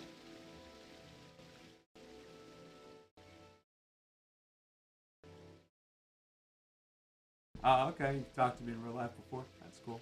So the guy in chat says, I've talked to you in real life before. And Harlan's like, oh, okay. You know, he runs into people all the time, fans and people who want to take pictures with him and stuff. He's like, oh, okay, this is somebody who I know. A lot of people have. A lot of people have. So he clears it up, though. The guy in chat clears up who he is. He says to Harlan, yeah, It's very much a story about a man who is broken, mentally ill, being used and abused by everyone around him and taken advantage of.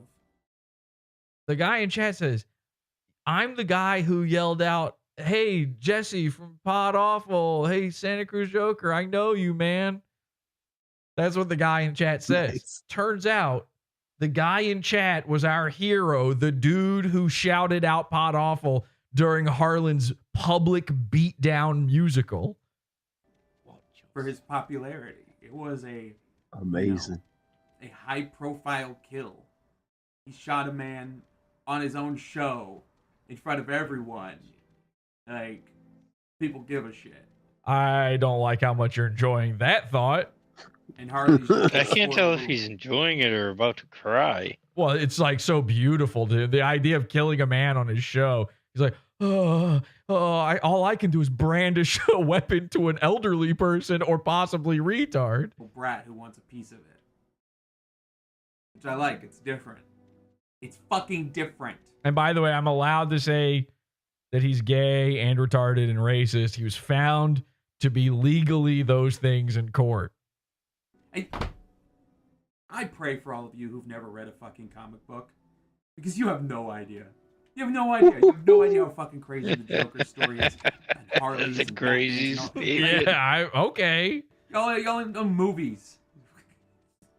It's like people who talk to me about the Harry Potter movies and then they try to correct me about the books. It's like, dude, you didn't even like read the book. Shut the fuck up. Remember, before he was a Joker cosplayer, he was a Harry Potter cosplayer. He went to school with the lightning bolt drawn on his forehead. Like, oh my god. To think you can His superpower is victim blaming. condense 80 years of history of characters into like 2 hours. You just fucking can't. That's why I kind of hate superhero movies in the end. It's like, you don't get to like grow with these characters. Hey, what if Funko Pops were a conversation you had with yourself on the internet? Do you know what I mean? You don't get to have like Batman and Joker battle for 35 fucking films. Yeah, well, actually, you do, apparently. They've been doing that. I don't know if you remember that movie you were talking about 2 seconds ago. Because they're going to battle again and again and again and again and again. That's how comics work. But in movies, it's like one and done, one and done, one and done. Let's just get through the roster. Who haven't we used yet? Who haven't we used yet? Since when? Yeah. Who would be shocking to cast? I swear to God, if they give Bill Skarsgård the Joker, I'm going to be fucking pissed. Like, before Crow? Who? Sure. After Crow? No. The wobbly eye It guy, you know, he played It. He played the It in It. He's sort of an It guy. Yeah, Hollywood's Mersh. Yeah. Not to be confused with Hollywood Mersh. Right. Oh, okay. Now the Joker is reading that one chat comment, okay? You're seeing him react to finding this out in real time.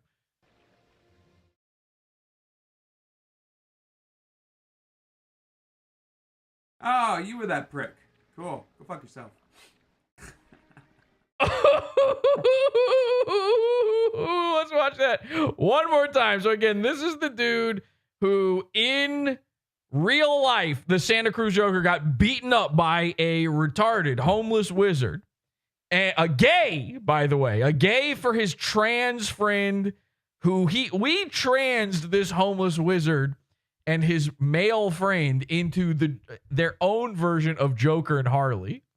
This is an insane. If you're new, this is insane sounding. But all of that is real. That is true. All true. Okay. It was this guy called Driftwood and his little buddy called Igglybuff. 2 dudes, right? A black dude and a little sort of, mud goblin. And they at some point decided, no, we are the Joker. And then at some point, Driftwood was like, actually, no, I'm the Joker and you're my girlfriend. And Mud Goblin was like, okay. He was on board with that concept. 2 days before, they had never butt fucked before, and now they're butt fucking. So I sent them a Harley Quinn costume and a Joker costume. We have photos of them wearing it. They became butt buddies for like 7 months, and then they just amicably broke up, and then Igglybuff became a man again. Congratulations. So being a Joker turns you trans. Or at the very least, being one of Daddy's little monsters does. So let's just take a look one more time at Santa Cruz Joker reacting to the man who, with his fight with an actual semi-gay, slightly retarded, homeless wizard who beat the shit out of him in real life, the man who shouted out "Pod Awful" during that.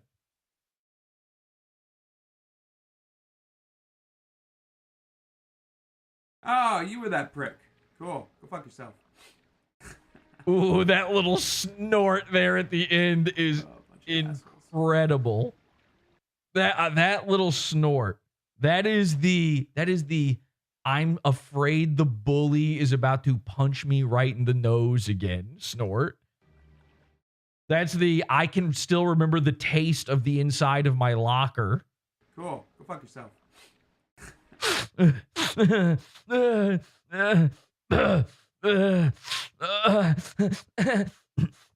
I'm a white slave. My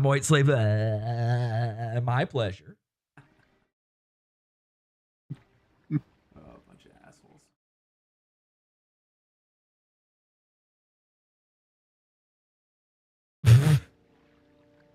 Now he doesn't know what to do. So the one guy in his chat that he's been talking to for the past 10 minutes, the one guy was like the worst guy it could possibly be. Other than, you know, me, Pod Awful.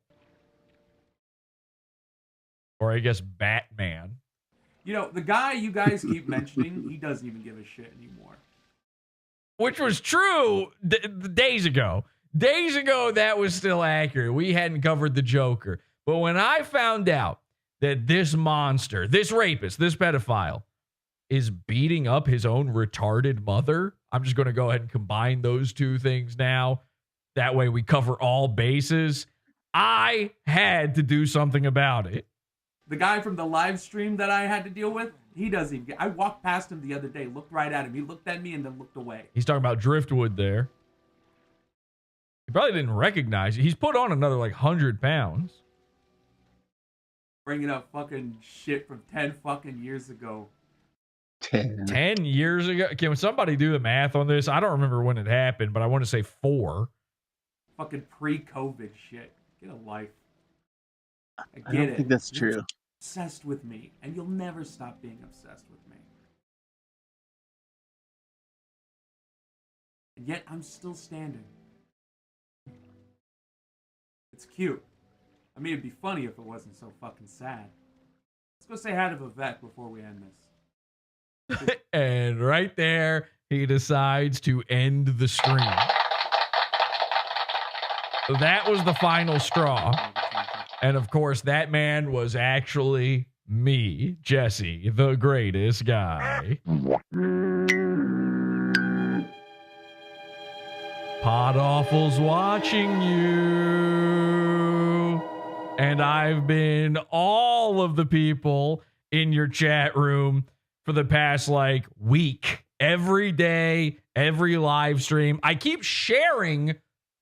Maybe we should check to make sure he hasn't gone live tonight. He's not live right now, is he? Hang on a second. Let me just open this up and see. I've been sharing links to his show, his streams, every single time he goes live. 43 minutes ago. That was during the show. He was live. Oh my God. What? Yes, an hour ago. Okay. Damn. We missed it. So he might go live again. Maybe we'll wait and see. Maybe a pod after show is in order if that's the case. So yeah, I have been sharing his links every single time. And everybody, here's what I've seen happen. The henchmen have been lazy. They've been stupid. I don't know if maybe they don't remember the Santa Cruz Joker. It's been kind of pathetic because every time I see them show up, here's what they do. They go, happy to be here. They just say happy to be here. And then they never say anything else. Now, I would say that they're just getting banned instantly after that, but he doesn't know what happy to be here means. And also, their comment doesn't disappear. So they're not getting banned. They're just saying that sheepishly and then giving up. He's not going to freak out at happy to be. You want to throw out a Pod Awful mention or a, hey, how about we try this one, okay? New one. Hey, what's with the elder abuse charge? Hey, how come you're being charged with elder abuse? Don't we kind of want to know about that one? Wouldn't you think? Maybe just a bit.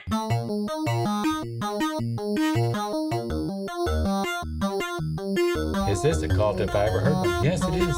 It's a cult. I mean, it's the cult of cult.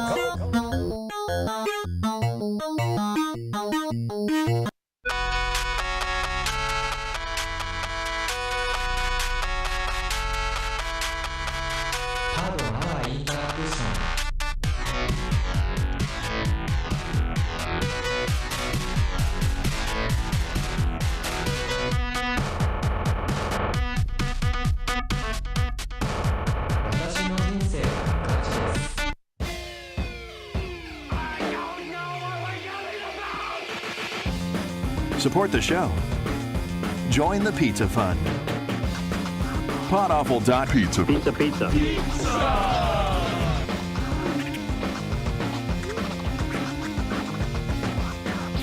PodAwful.pizza.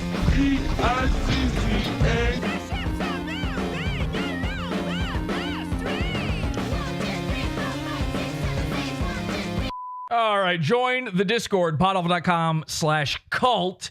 And the show is always live. The show is always going. There's always something happening over in the Discord, podawful.com/cult. You can also call into the show right now by joining that and going into the call-in channel. And join the Pizza Fund, podawful.pizza, and get access to all of our premium content, our after shows, which we, again, might do we'll do an after show if he goes live. Otherwise, I just got this Santa Cruz Joker. I've just got the Joker 2 movie review to do, and basically that's it. We're just going to do the big review because I saw the movie.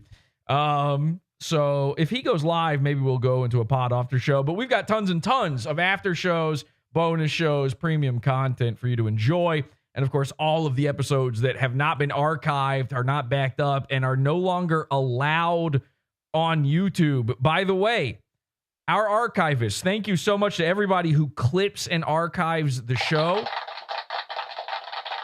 This channel, at some point, will go down again. I am right now working on potentially getting back one of the channels we've lost. But technically speaking, once those videos go away, they're not allowed on YouTube.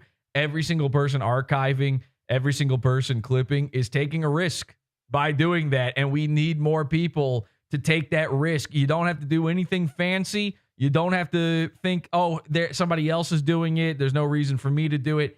Every single re-upload counts. Every single clip counts. Anything put on YouTube, anything that I ever put on YouTube for free, you are allowed to re-upload entirely. You are allowed to monetize it. I don't give a shit.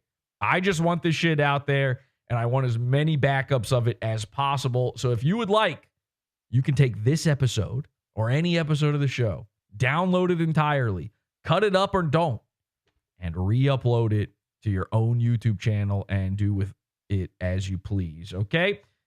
Keep those clips coming. YouTube hates it.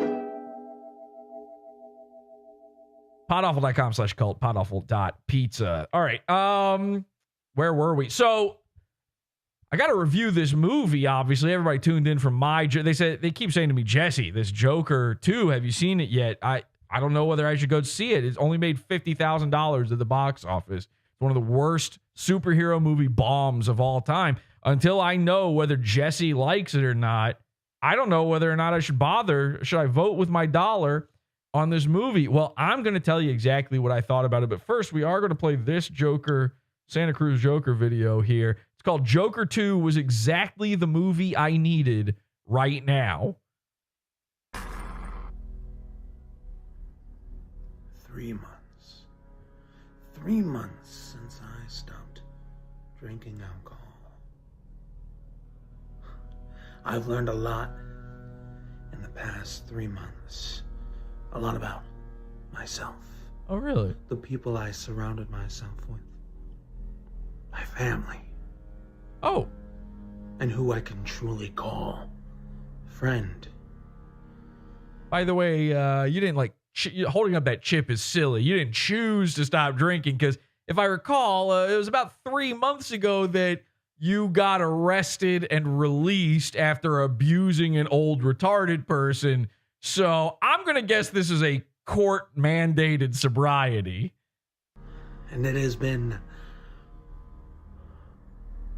eye-opening, to say the least.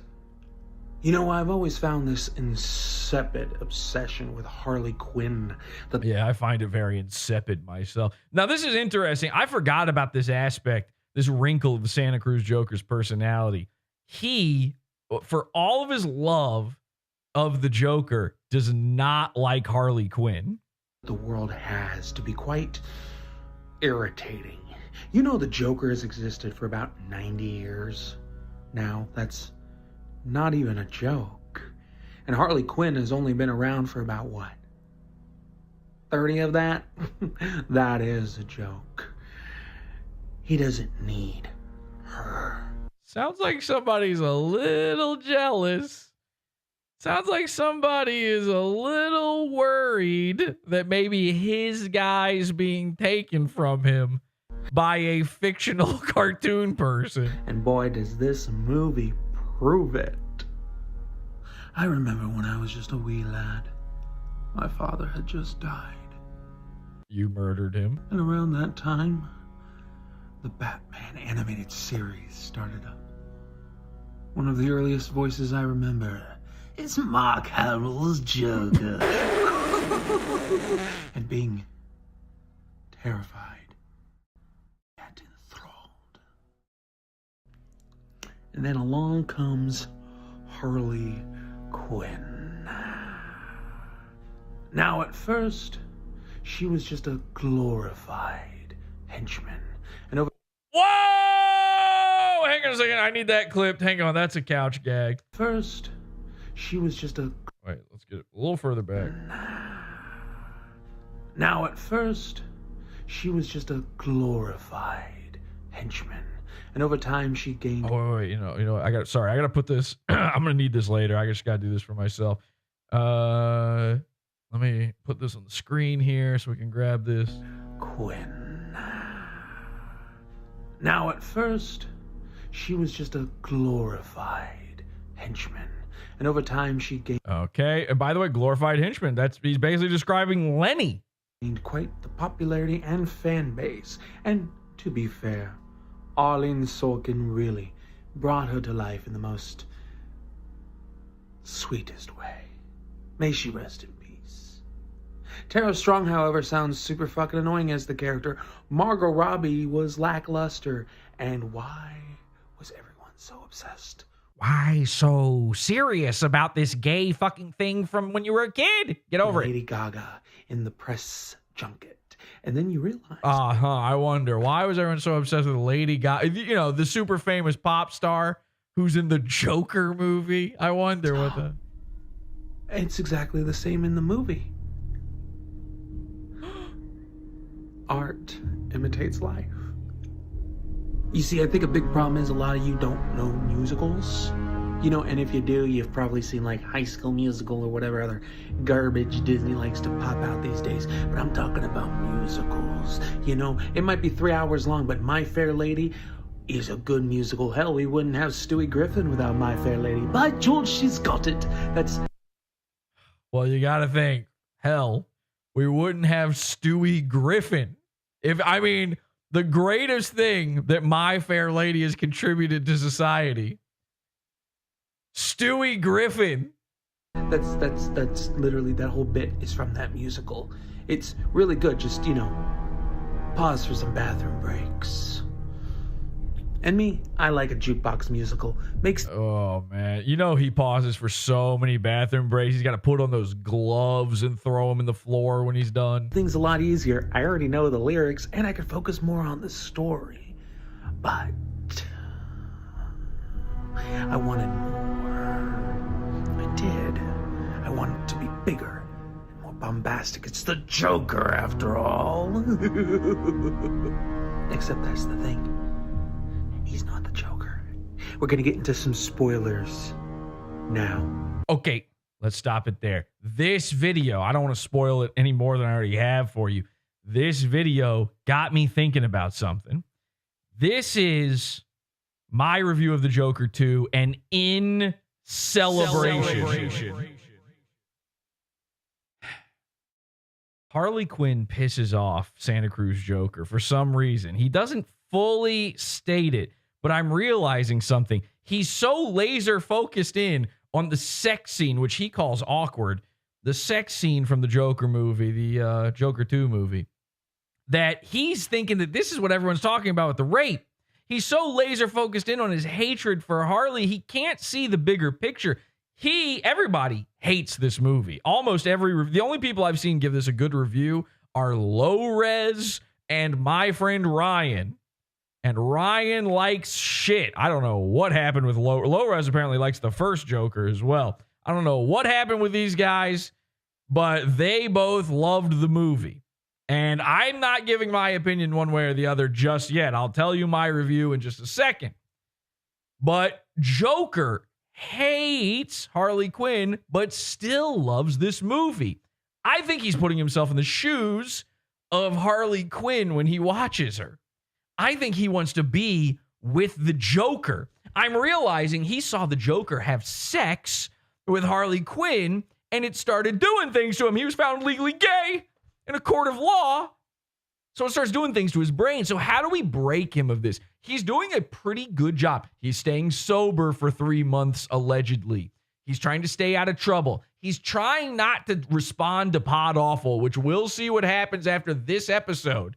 We'll see if he responds to this episode existing, because he has now been exposed as a, boom, elder beater. So the worst thing on the Joker's resume, big cartoon bombs on a spring that comes out from his jacket somehow, pretty low on the list. You know, a giant smiling rubber duck in the city's water supply. Okay, I'm not even sure how that's villainy, really. Strange, odd prank. Please don't do it. But yeah, I'm going to put punching your mom at the top of the list for sure. Number 1 with a bullet. So I'm realizing we need to calm this guy down and make sure we need everybody safe in Santa Cruz from this guy's tactics. Because if he's willing to beat up his own mom, who knows what's next on the list? Who knows what might happen to him? What dark, evil things might happen after that? I am the Santa Cruz Batman. I am here to save the city. I am vengeance. I am the knight. I'm not the hero that this city deserves, but I'm the one it needs right now. And I am willing to do this. I'm willing to give Joker what he needs. Now, part of my review, this is a slight spoiler, but in the new Joker movie, the Joker is trying to right his wrongs. He's trying to make up for what he did wrong. He understands that killing is wrong. He understands he did the wrong thing. And after having sex with Harley, he gives up being the Joker.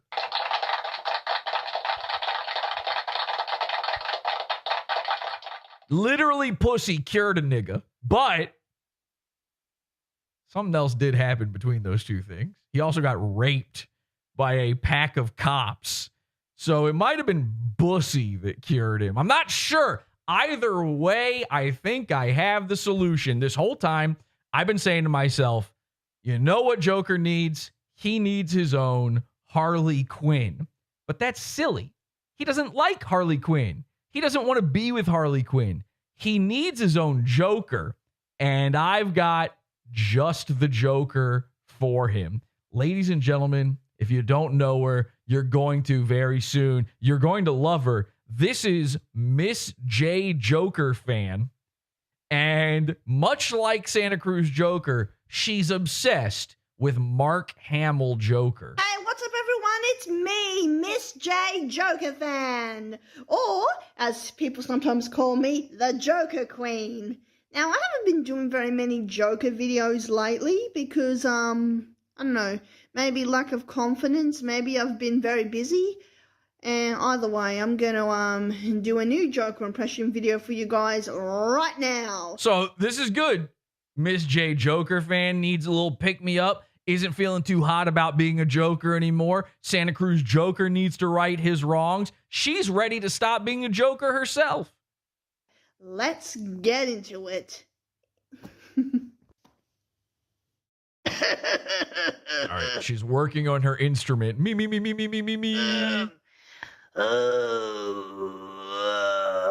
Okay, that's how you get that Joker sound. You think she can't gobble knob better than mom? Here we go. I mean, I would be careful of them teeth. She got a grill like half me, half Mersh. I might just do the laugh here.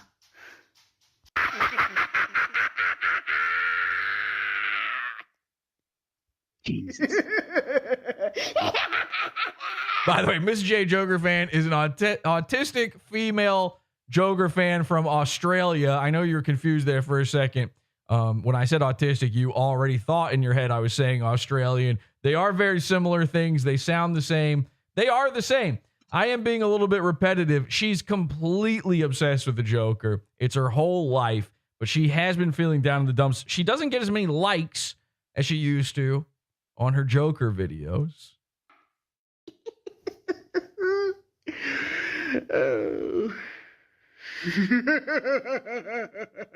You're too late, Batman!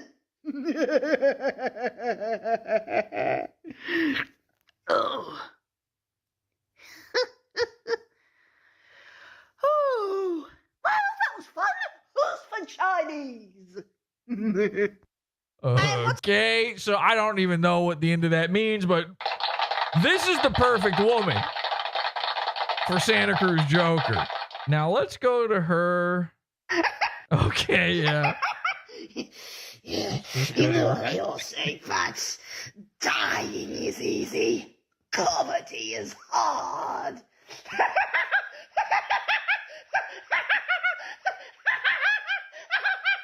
So that just starts auto playing when you go to her channel. You know you're in for a good time.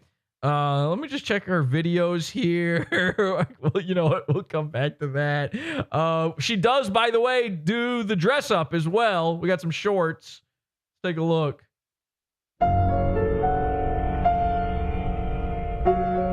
Oh, maybe don't do this close. No. Oh, maybe.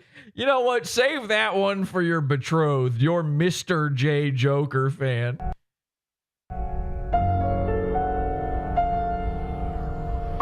Wow. Look at this hottie, huh? How could Harlan ever say no to this? This isn't a daddy's little monster. This is the real deal. This is a female Joker, which is, of course, what Harley Quinn was always attempting to be. A sad, pathetic, you know, one of these female carbon copies. All right, let's see. Here, we got a few good ones in here. Just of my daily Joker laugh practice. She does daily Joker laugh practicing. So she's a professional. Which of these Joker laughs do you think is best? Why so serious? She does the Heath Ledger Joker. Pushing myself to do a better Joker laugh. Oh, I feel like no one cares anymore. Let's watch this one. I think this is the one. And it's not just my Joker videos that no one really likes. I just posted a bloody impression, well, an audio clip from one of my own videos of me doing an impression of Perry the Platypus, and also just to see how good the impression is. And guess what? Not a single fucking person has put a like on that video or comment. Oh my God, she's turning into a dog. There's barking. I just feel like no one cares about my channel. I kind of wish I never fucking made it in the first place. And that's how Santa Cruz Joker's feeling right now, too. What happened? People used to love my content, and now they don't give a shit. Was it because I bloody posted AI stuff? I got rid of that AI stuff. I just don't know what to do, guys. And okay, so I'm feeling pretty bad for Miss J Joker fan. Now, in order for us to try to hook her up with Harlan, we're going to have to get her on the right track. We're going to have to get her back into the groove and wanting to keep making these Joker laugh videos. So I'm posting a link to her video right there, and go click through to her whole channel. Everyone go hit like, which I'm doing right now, and go hit subscribe on, by the way, her channel is for some reason called Megs24 the Joker Queen, but she refers to herself as Miss J Joker fan.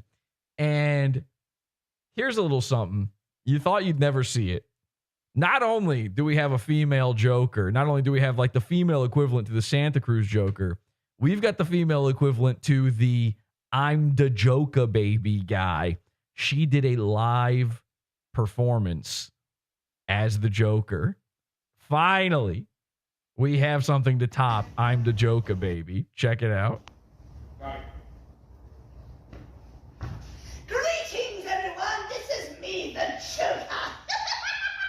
I have a very special show for you tonight. So, all of you in the row, you, and especially you, Bats, who I can't see, you better all be smiling, or I'm gonna come down there and I'm gonna cut them all on your faces. I'm not joking. Have fun. By the way, at that point, you're allowed to exit the retardatorium, okay? You don't have to stick around. That might be true. When she goes back behind that curtain, she might have some sort of, I don't know, razor-edged boomerang, some sort of like a blade-style Triskelion that she's able to throw and catch, and it doesn't hurt her hand, but it instantly cuts through vampires. Something like that. You have to be on the lookout. Okay, so there's one more thing I want to show you, though, with the Joker Queen herself. And this might get in the way. She said she stopped posting the AI stuff, but that's not entirely true. She has one little obsession. There is something she's into. There's something she's into that might get in the way of a relationship with Harlan. I don't know. Maybe he's into this sort of thing. I don't know how he feels about pets or animals in general. Has he ever had a dog? Because she's really into women being forced against their will to turn into dogs.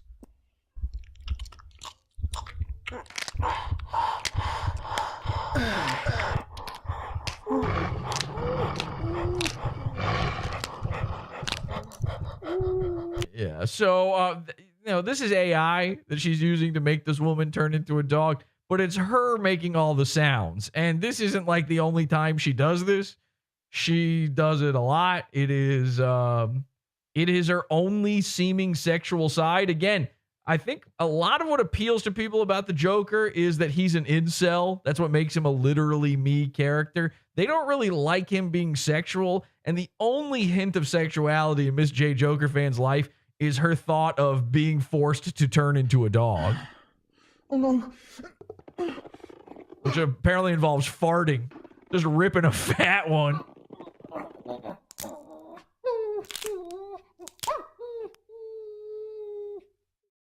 Okay, yeah, well, good girl. Good girl. So I'm thinking, like, how do we get them hooked up? How do we make this happen? I think we need to get them both in the honk posting chat on Facebook. Maybe if they both go searching for Clussy at the same time, it'll just sort of be, dear God will work his magic and it'll be kismet. They'll find each other. Dogged, ugh, another fur. No. Not a furry. We got to be clear. Miss J. Joker fan is not a furry. She is simply into the idea of forceful transformations into a dog. It's painful. It hurts. You're not choosing to do it. She wants it to happen, but she's not choosing it. In fact, her power is not consent. That's her superpower. This isn't very closeted, says Bisec in the chat room. Well, no, I guess not. Okay, let's just check in with Joker, make sure he's not live, and then I will give my review. Okay, he's not live. So what? Yeah. What do they call that profession where like some dude like bangs some blocks together and it makes creepy sounds for sound effects? Foley artist. That's what she needs to get into. She needs to become a Foley artist. Yeah, she could really rip ass. I mean, I bet she can make her ass make all sorts of sounds, not just dog transformation sounds and also dogs barking, which if you didn't understand, the dog barking sound actually came from her ass. She's incredible. She truly is incredible. She's the perfect woman for Santa Cruz Joker. All right, it's time for my Joker review. This is what Truck Bitch is here. Hi, Jex. Did you have something you wanted to add to the festivities? I'm just shocked by how far people can take this Joker thing. Well, listen, the Earth's Jokers, that's a crazy thing to say while watching Pod Awful, but the Earth's Jokers are a long and studied phenomenon. We have an entire series on the Pizza Fund called Clown Syndrome, where we study people turning into Jokers. This is a historied thing. I mean, Santa Cruz Joker is just the guy we've talked about the most. He's not the first Joker that I ever covered. He's not even necessarily the most interesting. I think the Winchester Joker is probably my favorite, the guy with the tattooed face. What was it? What was the Cringe versus Cringe where I did a Joker? Was it Joker versus Deadpool? Yeah, it was Joker. We didn't have the term Earth's Jokers yet. We called them Joker guys versus Deadpool guys. Who's more cringe? And I don't remember who won, but it's Joker. The correct answer is Joker guys. And by the way, that's a close fight. That's a real close fight. But I think the Joker guys outnumber the Deadpool guys by a margin of 4-1. I'll say. Go ahead. I'll say that. I don't know. Dirk's all right though. not even at the risk of sounding gay, because I will sound gay, but I'm no. Of course, you can't help it. I'm no stranger to conventions or the realm of Batman. I think you're no stranger to the unconventional. Okay, yeah, okay. Because of the gay stuff that you do. You're a gay guy. Oh, yeah, of course, yeah. Mm-hmm. But I don't know how many conventions you've been to, but the ones I've been in, 3. Been to the. Okay. And they were all on camera for Pod Awful. That's the only reason I went. All right. Not even to enjoy it a little bit. No, I didn't enjoy it at all. It sucked. It was like I thought I would enjoy it, and it was bad. I didn't go. The first time I went was not to make fun of it. It was to be like, I wonder if I can go to this thing for free, and I could. I got to go to New York Comic Con for free 3 times. I never paid. I went 3 times. Cool. The first time, I just told them I was press, and when they asked me what publication I worked for, I said Pod Awful. And Pod it Awful worked. Yeah. No, they knew it was a podcast. This was like 2011 or something, maybe 2010.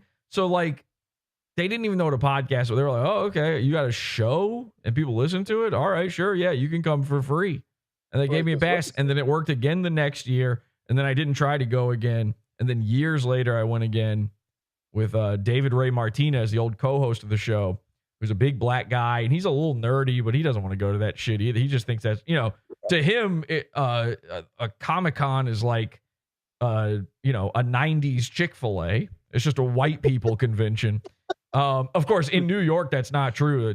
Comic-Con in New York, it's just DBZ black guys. Like you're stepping over the DBZ zone. You're going into the DBZ line for black people. And was it the first year I went? One of the years I went, they also had Anime Con there. But this is hard to believe. Like in 2010 or whenever this was, people weren't into anime yet. And I know that sounds retarded. Of course they were. But Comic-Con was gigantic, and Anime Con, which took place in the same building, which you had access to simply by having the Comic-Con badge. It took place in a basement room inside the Javits Center that was like tiny and cramped. And even though it was tiny, it still was sparsely populated. And it was just the filth of Comic-Con, all dressed up with furry ears and tails. One guy dressed up as, Perfect Cell or whoever. And then it stank. I mean, Comic-Con stinks because it's a bunch of sweaty, piss-covered nerds. This room just smells like you are inside of a toilet. You are in a porta potty.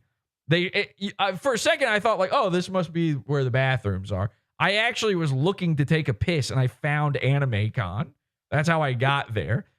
And it smelled like they needed. You know what they needed to do? They needed to just throw a bunch of those urinal cakes into the room. These guys fucking stank, man. And there's just nobody there. Disgusting. And by the way, there was nothing there it's just the room. And they go, "We are Anime Con."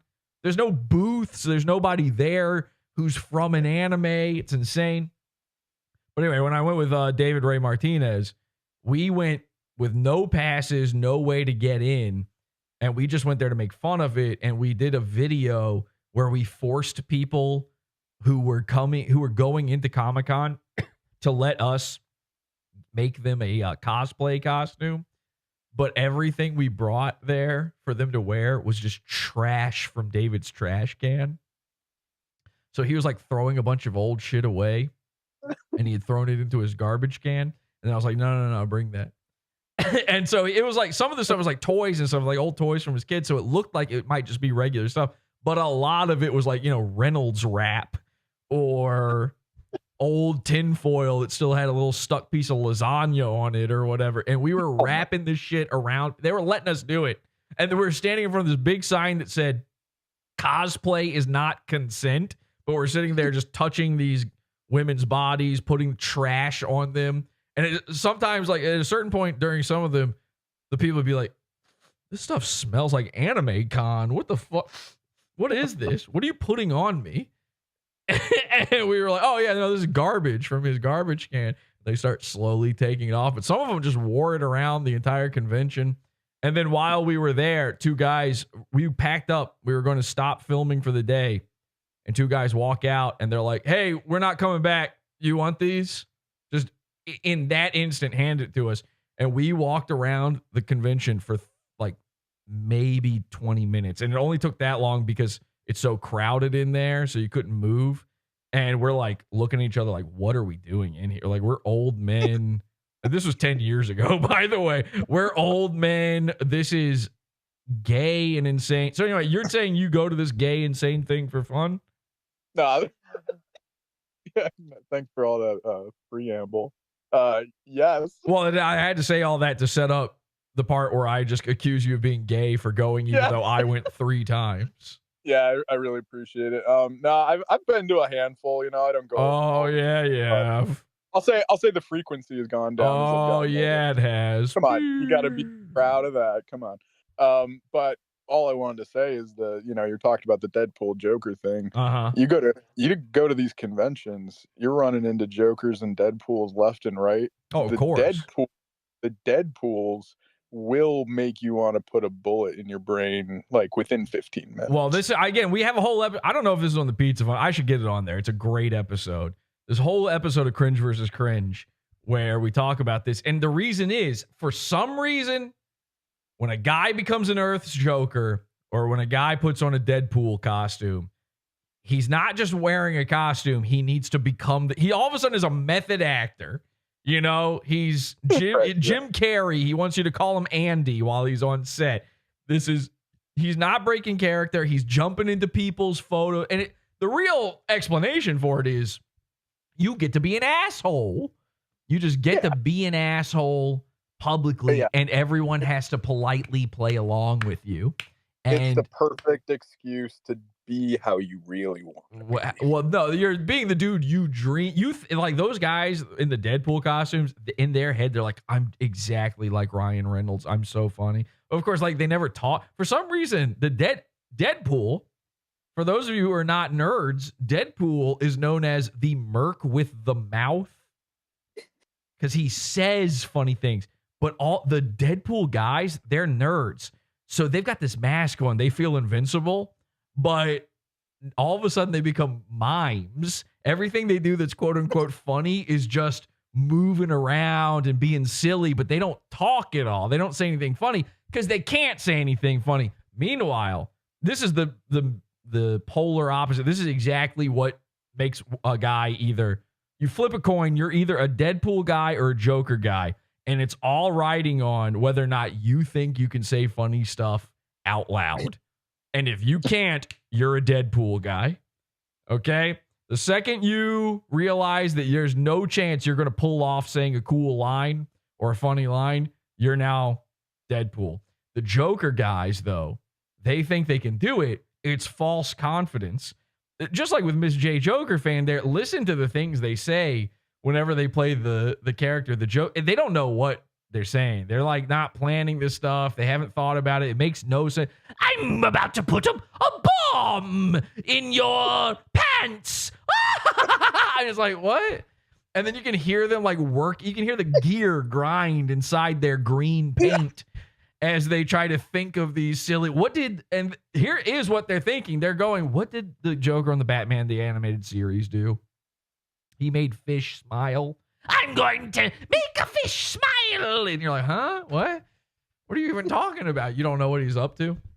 So that's a Joker guy. That's a Deadpool guy. And you're which one of those are you, truck bitch? I'm not going to say one way or the other. I will say this. Not going to say? That means Deadpool guy. Not saying means Deadpool guy. Not saying means Deadpool guy. Not saying means Deadpool guy. I'll say this. I've dressed up as one of them one time in my whole life. Deadpool. Wrong. Really? 2010 Halloween party. You are one of the Earth's Jokers? But one day. Makes so much sense. Can I? All right. You know what? We're going to derail here. We're going to get to my Joker review, everybody. Listen, we need to tell this story on the show now. Okay, a crazy thing happened today. In fact, we might have to show. All right, you know what? We're gonna do this. Jex, I need you to tell everybody about the scam you fell for, the crypto scam that you fell for. People need to know about this. Do you guys remember when Trunk and Moosk had their Twitter space together? Okay. Oh my God. Trump and Elon did a Twitter space to announce that they're friends or something. I don't know what the fuck it was. I listened to the whole thing. I have no clue what it was about. But Trump came back to Twitter. And this was big. I mean, millions and millions of people listened in on this or heard it after the fact. And of course, there were all of these people who were stealing it and streaming it to YouTube or re-uploading it to YouTube to get clicks. And Jex, you, as a gay guy who goes to anime conventions or whatever the fuck you were talking about a minute ago, you decided to watch it on one of these YouTube videos. But I think you thought you were watching the original, right? Like you didn't know this was a re-upload. This is like the crucifixion of myself. Can you please say the thing that I'm saying? Yeah, it was I think it was just a live stream because I was looking for a live stream of something having to do with Musk. I forget what was going on, but I was, in my defense, driving, glancing at the phone like once every 10, 15 seconds. And Elon Musk is on stage and he's talking about crypto. He's not on stage. Oh my God, he's on stage. There was a visual. Yes. This is from... You thought you were listening to the Twitter space, though. Why would there be a visual component to that? Exactly. When you really break it all down and, put two brain cells together, it's really shocking. All right, so here's what Jex did. Jex is so stupid that he was listening to a Twitter space. A video comes up. Elon Musk is prancing around, and Elon Musk says directly to Jex, by the way, he's talking to him. He says... He says, Tesla, if you invest in Tesla right now, we will double everybody's crypto.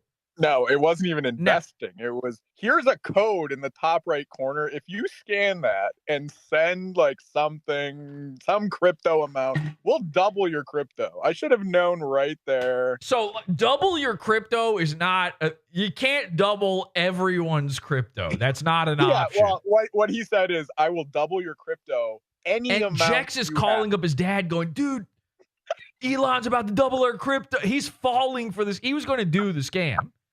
And he didn't realize this was an AI guy. Okay. Yeah, well, there's another part to this. Okay, go ahead. Corridor Digital. No, I'm going to play that. So let me set that part up. I'm showing this. I didn't know you were doing that. Yes, you did. All right, you're retarded for falling for that. All right. So the last episode of the show, we had this whole episode where I revealed that the man behind the scenes, pulling the strings of Pod Awful, is a fella by the name of Dr. Egon Cholakian. And Dr. Egon has been funding my show for a long time, but I had become worried about him because in the past year, although he's still sending payments, I haven't spoken to him in a while. And he started a YouTube channel, and people all over YouTube are telling me that Dr. Egon has been replaced by AI. And we get into this big conversation about AI and people being replaced by AI and about how you can they've got things now where not only can you clone somebody's voice with AI, but you can make their mouth move with lip sync, and it's free and it takes 2 seconds to do it. And all this stuff comes up today, just hours ago. Corridor Digital, a YouTube channel with millions of subscribers, released this video right here. Scams. There's no question scams are becoming more and more sophisticated. Generative AI amplifying the threat of disinformation. Thieves can use AI to do voice... This is weeks ago what happened to Jex, by the way, and years ago with me. And create deepfake videos. Experts say it's time for a wake-up call. These days, with visual effects becoming... Now, do you see anything odd here with this. Easier and easier to do. More and more people are using it to try to scam your grandma, grandpa, or just regular old mom and dad. By the way, your grandma and grandpa, or Jex, or a 28-year-old man. To giving them money. So in this episode, we're going to show you. Okay. If you've never watched Corridor Digital before, maybe you don't understand what you're looking at here, but every single comment is pissed at them. I mean, these dudes are freaked out in the chat because the screen looks bizarrely red and the background looks bizarrely bluish green. Remind you of anything? Hello? Where have I seen this? Now, I've been getting all this shit for my setup where I'm now red and everything's blue behind. I love it, by the way, but it pisses people off. And now I'm finally figuring out what pisses them off about it. The thing that pisses them off is that they think their phones and computers are broken. And I know that because Corridor Digital's comment section, it's just people going, how much red would you like? Corridor Crew, yes. Corridor Crew, time to upload a new video. The colorblind guy uploading it, red. AI images have too much contrast. They're quoting the video. Uploads video with insane contrast and 300% saturation. And there's a bunch of people. So I'm watching the video, and legitimately, my first thought is, oh, that's a new look for these guys.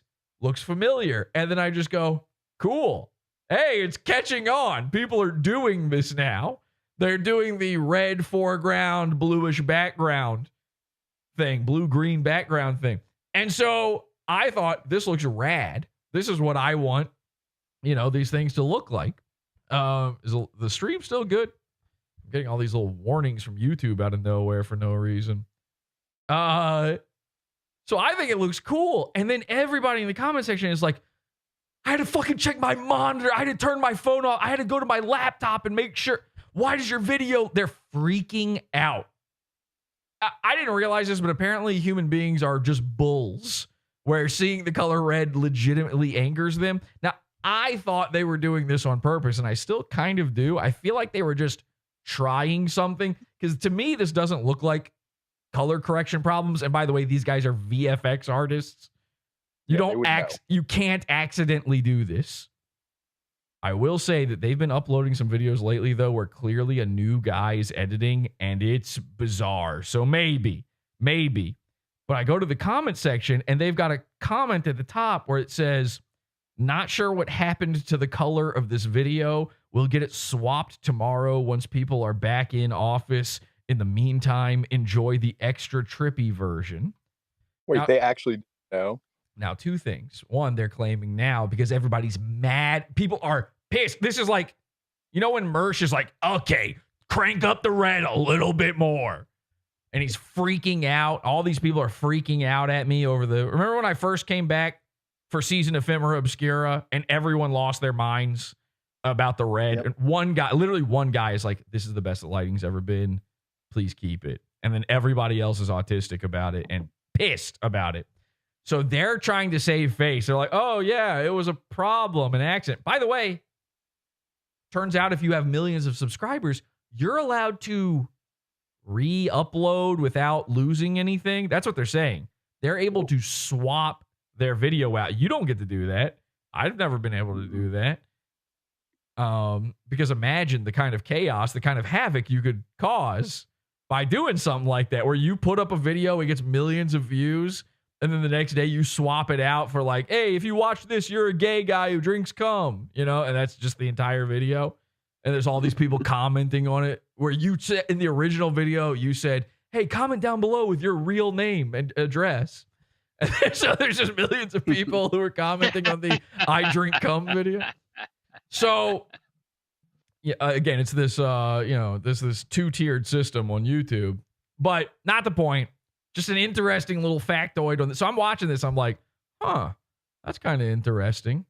And then let's see if I can find it. I was not planning to go over this, but all right. So they start talking about AI and how people are being replaced with AI, a thing we were talking about on Wednesday. That have been on TV since it became color. Where it's just people editing stuff together. This is, by And it the way, works. dark future. This is dark future stuff we're But covering. I saw a scam featuring Elon Musk on YouTube that was the best fake Elon Musk I've ever seen. And in fact, these live streams, there's probably one going on right now. They go and they buy a YouTube channel with a lot of subscribers that change the name to Tesla, and they start a crypto scam where they basically ask you to send them crypto, and they say that they'll send you back double what you send them, which is... Oops! Uh-oh! Did you notice that? Oh, you messed up again. There's some more. No, not that, Urquit. They messed up with their graphics one other time. You see how they blurred out the what do we hate, by the way? Another pod awful thing. We hate QR codes, don't we, folks? So they blurred out the QR code here so that you don't scan the scam. Because Jex is sitting there right now he's grabbing his phone out of his pocket so fast, his pants just ripped off so that he can scan this thing and send it to his dad. They blurred it out. What you send them, which is... Wait, no. Go back. They blurred out the QR code. Come on. But look at this. Look. You only see it for 1 second. Oh, okay, Jex. Gotcha, bitch. They forgot to blur it out the whole time. They went one. They were in DaVinci Resolve and they didn't move that playhead one fucking pixel. They missed it. All right, so go ahead and get your scam money. Yeah. BS. But take a look at this. Look at this. Imagine sending just 1 Bitcoin and receiving 2 in return. So I feel like this one could trick a lot of people. This is the video. This is the exact thing that Truck Bitch fell for. The site I wasn't even looking at it. You're the one who said there he was on stage. How did you know that? I looked at it like 1 second. Come on. This is a secure SpaceX protected space. SpaceX protected space. To me, this looks like it's an actual real presentation and it's an altered performance of it. Yeah, you can kind of see some artifacting around his mouth when he moves his head to the right. So they go... Oh, yeah, things you can't see when you're driving. Okay, but hang on. So they go into depth about again, we were just talking about this, the lip syncing technology, all this kind of stuff. Watch this. You can really see it over the background. You start getting some glitches. What looks good to you guys? Well, I mean, the convincing aspect of it is the fact that it's on a channel called Tesla. I'd say like 97% of the image is original and real. The only thing that's being augmented here is just the mouth. And you can kind of tell when you're really looking at it, it's like the teeth and the lips kind of look weird. And the black values of the inside of his mouth are real dark. Yeah, classic compositing. What they're doing here is, as we mentioned, AI voice is very easy to replicate. They've written it out, and it's then turning that text into Elon Musk's voice. Which we know all too well about. And they're using something called Wave to Lip. And Wave to Lip lets you feed audio and take a video. I've used that myself. The face, and it just animates the mouth to match that audio. It doesn't manipulate anything else. So in this case, all they're doing is they're changing the lip sync to match the generated audio of these new words that are being spoken in the voice of Elon Musk. Very clever, very devious, but there's some very clear giveaways. So they're gonna... Now, the nice thing about this video is, you know, they say at the beginning, this is sort of a video for old idiots, like extremely old, like octogenarians. They show this really sad video. You know, my dad is almost 80, and they show this sad video where it's these old folks sitting around on their couch watching YouTube on the TV, as they do, and they're watching an AI video of Barron Trump singing about his dad. My dad is the greatest president that ever lived, and they think it's real. And their, you know, grandson or whoever who's filming them, which is this is, by the way, the same type of crime as like filming Terry Schiavo on her deathbed, which, by the way, was just her regular bed. This is the, you know, this is the kind of thing where you're not. I one time, you know what? This is true. I learned this lesson myself the hard way. I one time made this video. I was with my dad on. I went to visit him on vacation one year. This is probably fucking 14 years ago or something now. And I thought, I came up with this idea. Wouldn't it be so funny to film my dad and ask him about some modern thing that he doesn't know about and just get him to say, and I did this whole video. I mean, this is a long time ago. I think people have actually done this video since then, and I never released it. But it was, I just showed him pictures of Pokemon. And I was like, name this Pokemon. There's no way he would ever. He doesn't even know who Pikachu is, you know? And I told him beforehand, I was like, obviously you don't know the name. If you somehow do, say it, but just make up a name. So it makes him look dumb. And I'm watching the footage back. I'm like, what am I doing? Like, I'm just making my dad look dumb for being old. Like, he's not a child is dumb for knowing the Pokemon. He's not dumb. So I've never done anything with the footage, never put it out there. Filming your grandparents believing in AI Baron Trump and his magical little song is elder abuse on the level of Harlan Dale Absher. You should be able to be put in jail for it unless you're found legally retarded. So when grandma falls for the Elon Musk scam, that's fine. The grandma at the beginning of this video goes, but that's him. That's a picture of him. And their grandson's like, yeah, grandma, yeah, it is. Fucking retard. You stupid bitch. And it starts poking her in the fucking head. Now that's mean with grandma. But with Jex, you should be found legally retarded for this. I mean, look at this thing. So they're giving tips on how to avoid this for, you know, the pitfalls for old people, basically. Let's take a listen to the tips. This one that you mentioned, Ren, is the black levels. This is a classic VFX thing. When everybody's compositing. Yeah, who's that Pokemon? Yes, I was doing who's that. I essentially did who's that Pokemon with my dad. I swear to God, like years later, I saw somebody do this exact bit. They just took their old ass granny or whoever and made her come up with names for Porygon. An image element into another image element. If your camera in real life can't capture below a certain level of like black value in your image, like something isn't darker than a certain point, to then have an element in your visual effects bit be darker than that immediately gives it away. The black levels in his mouth are like lower than the black levels on his black jacket. The other thing that's a really big giveaway is anytime you're manipulating footage that already exists, you have to deal with when things no longer overlap and they should have overlapped. In other words, if my head is here, but then I've deep faked myself to have my head turned over here, well, there's a bit of the background here that's now being exposed, a hole in your footage, and that needs to be filled in. Look at those little edges of the background, something getting blurry and futzy and jumping around, and that's because it's being synthesized. So this is all great info, great tips, and yes, Jex, there's no way you would have noticed. You wouldn't have noticed this even if you were paying attention. It's so small on your phone screen. But of course, you're driving. I don't listen. You're right. There's no way you would have noticed that. So let's just listen to their tips.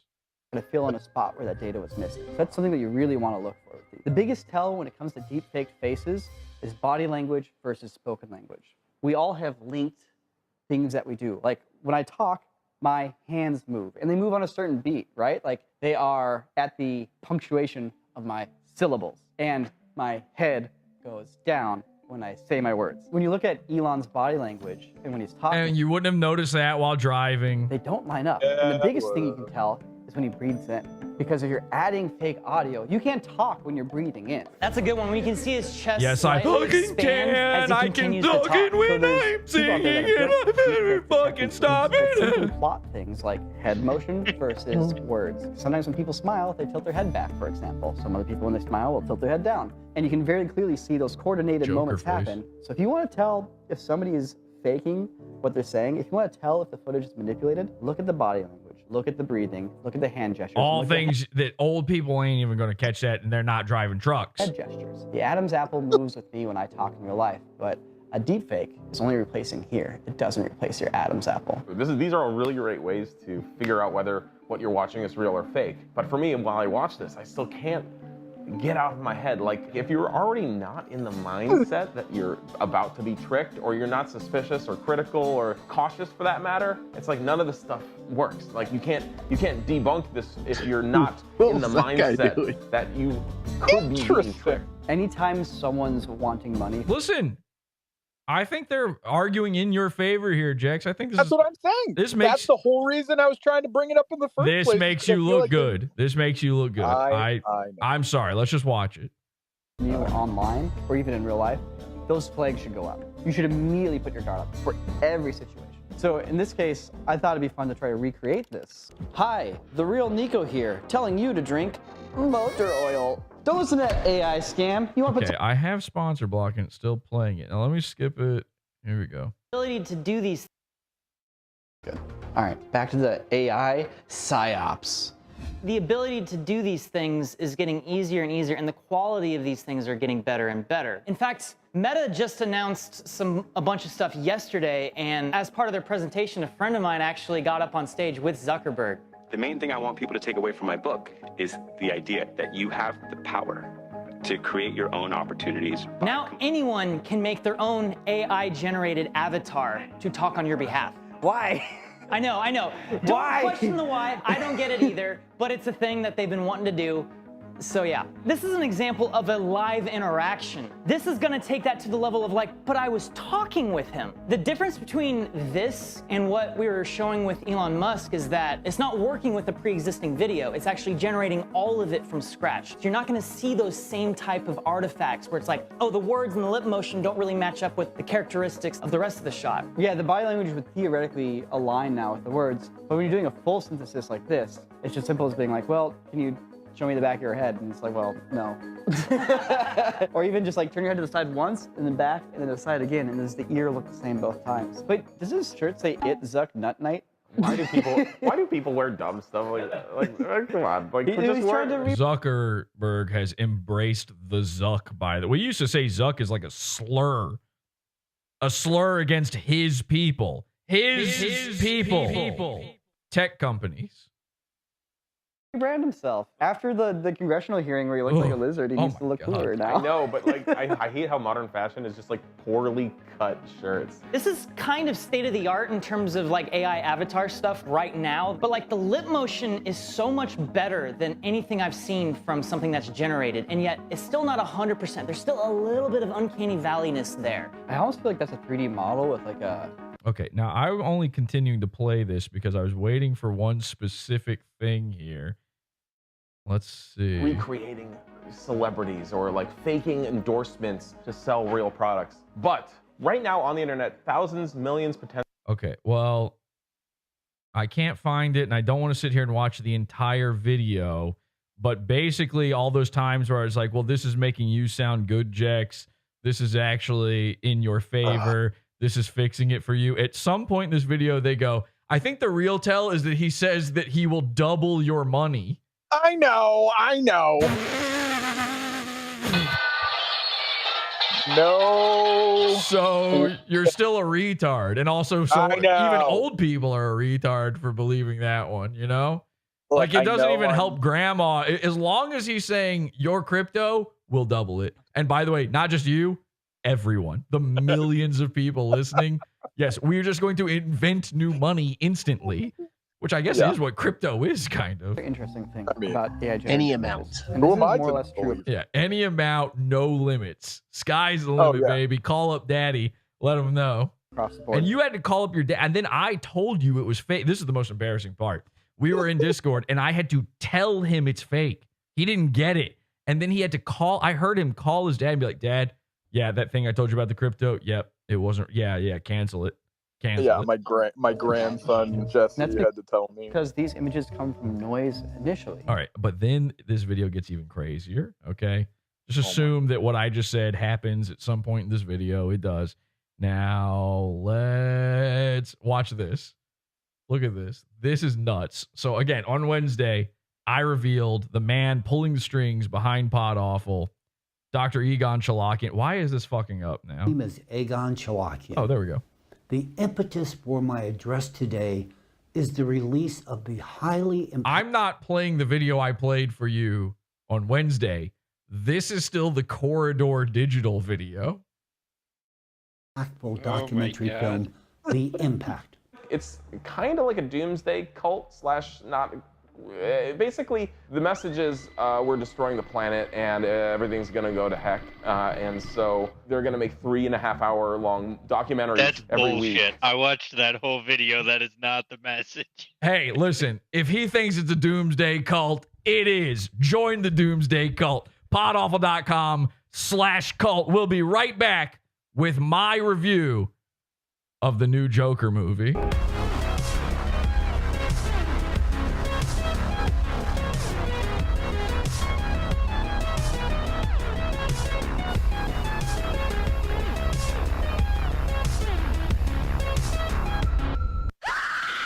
God entered my body like a body my same size. I know all of God's secrets. Would you now like to know what God thinks? One apple is our God now. And I do see non-stop visions from God. Do you want to get an answer on what God thinks from somebody that doesn't have God, or do you want an answer from somebody that does have God? Click on the link.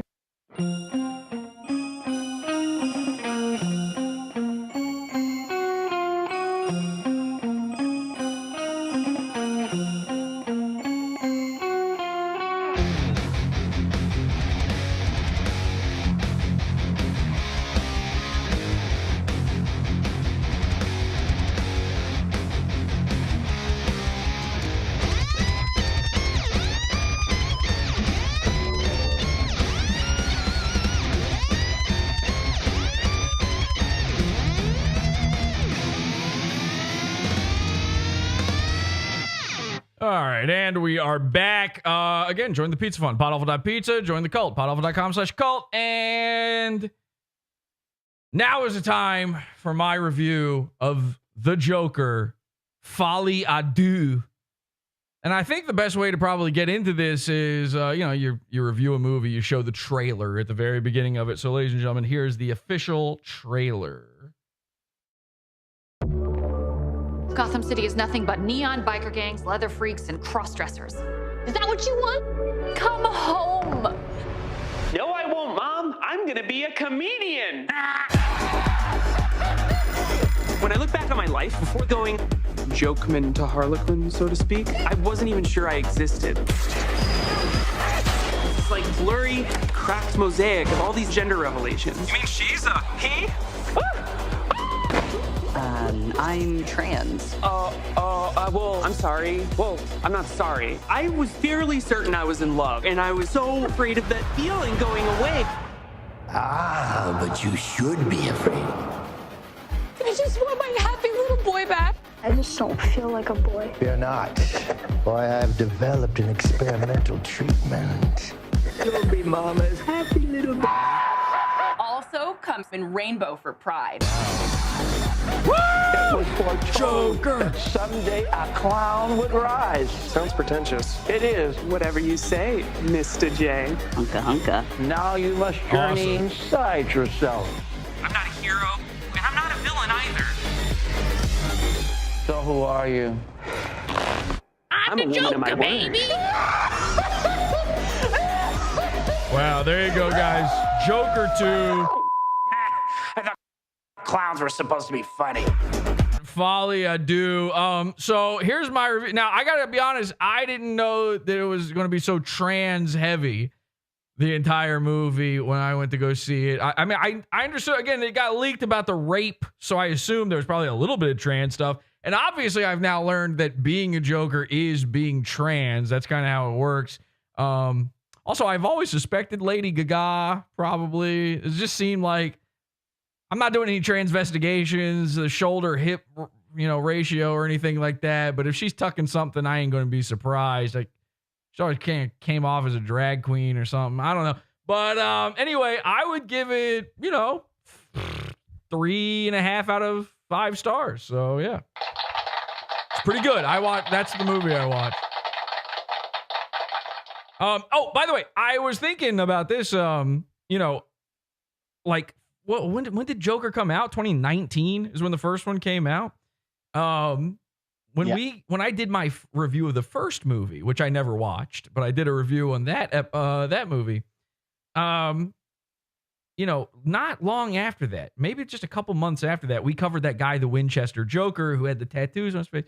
And in that episode, I did a parody, the first guy to ever do this, of Poker Face by Lady Gaga, called Joker Face, and made it about nobody had done that before, which was crazy. I sort of predicted that Lady Gaga was going to be in the Joker, so I thought it was appropriate. With the first movie, it wasn't a musical. With my second review here, the movie's a musical. We should probably make this one a musical too. So let's bring back Joker Face, ladies and gentlemen. here it is to play us out. Joker face about the Santa Cruz Joker this time. I've slightly altered the lyrics. This is a new version of the song. Pray I don't alter it any further. Okay, check it out. Joker face. It's a musical. This is a musical episode. Okay? He beats up his mom. My mama. My mama. I want a Joker like Joaquin in the movies. Makeup, let me wear it. Beat my mommy, shooting sprees. Locked in institutions, getting raped while behind bars. After I am freed, tell them how I got these scars. I just got raped, showing them my scars. I just got raped, showing them my scars. Can't see my, no you can't see my Joker face. Legally, I'm retarded. Can't see my, no you can't see my Joker face. Legally, I'm retarded. Joker face, my Joker face. Joker face, my Joker face. All right, and let's check to see if Santa Cruz Joker's live here real quick. Has he gone live? Not live. All right, ladies and gentlemen, there's the program for you. I just want to say this real quick. I have not ever actually seen the first Joker movie. I've never watched it. I will never see the second Joker movie.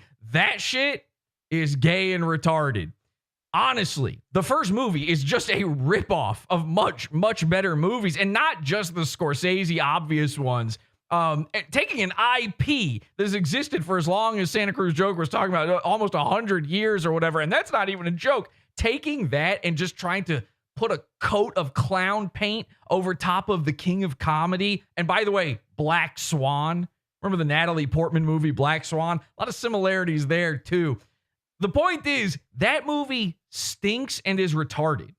Okay? And I don't care who liked it. I don't care why you liked it, because I know why you liked it. You liked it because that character was a literally me character. If you enjoy that movie, you're sitting there having Joker thoughts, and you are a murderer.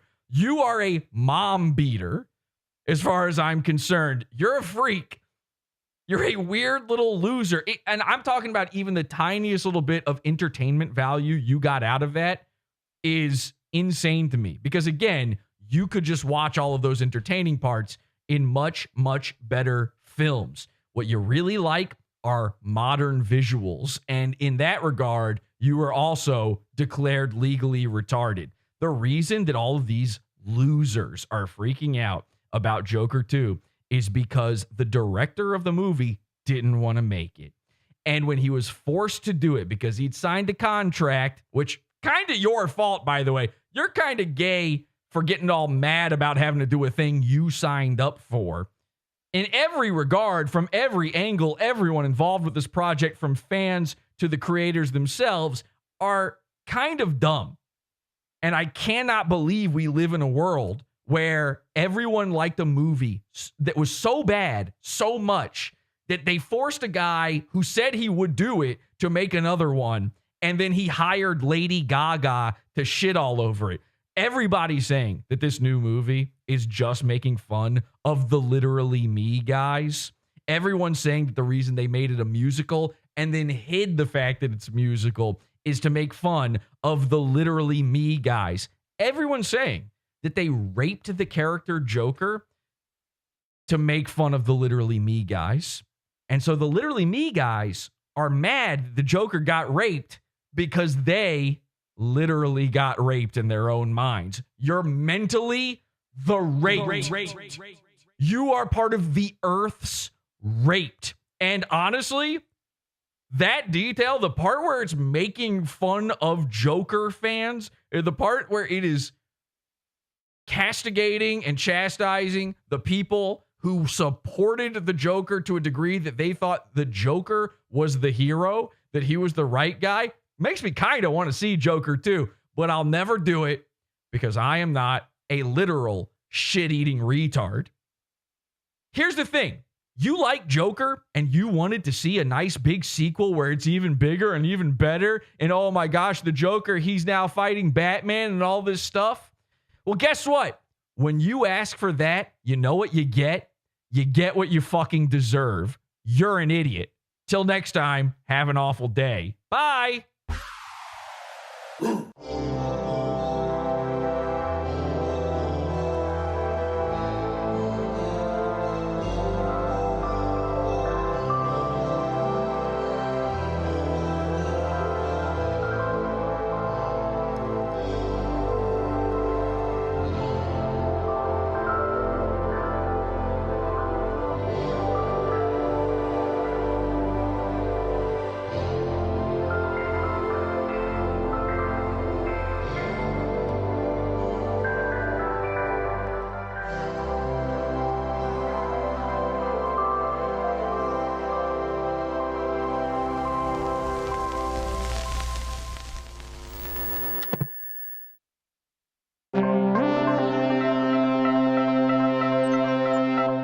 And by the way, I made this episode because I hate you.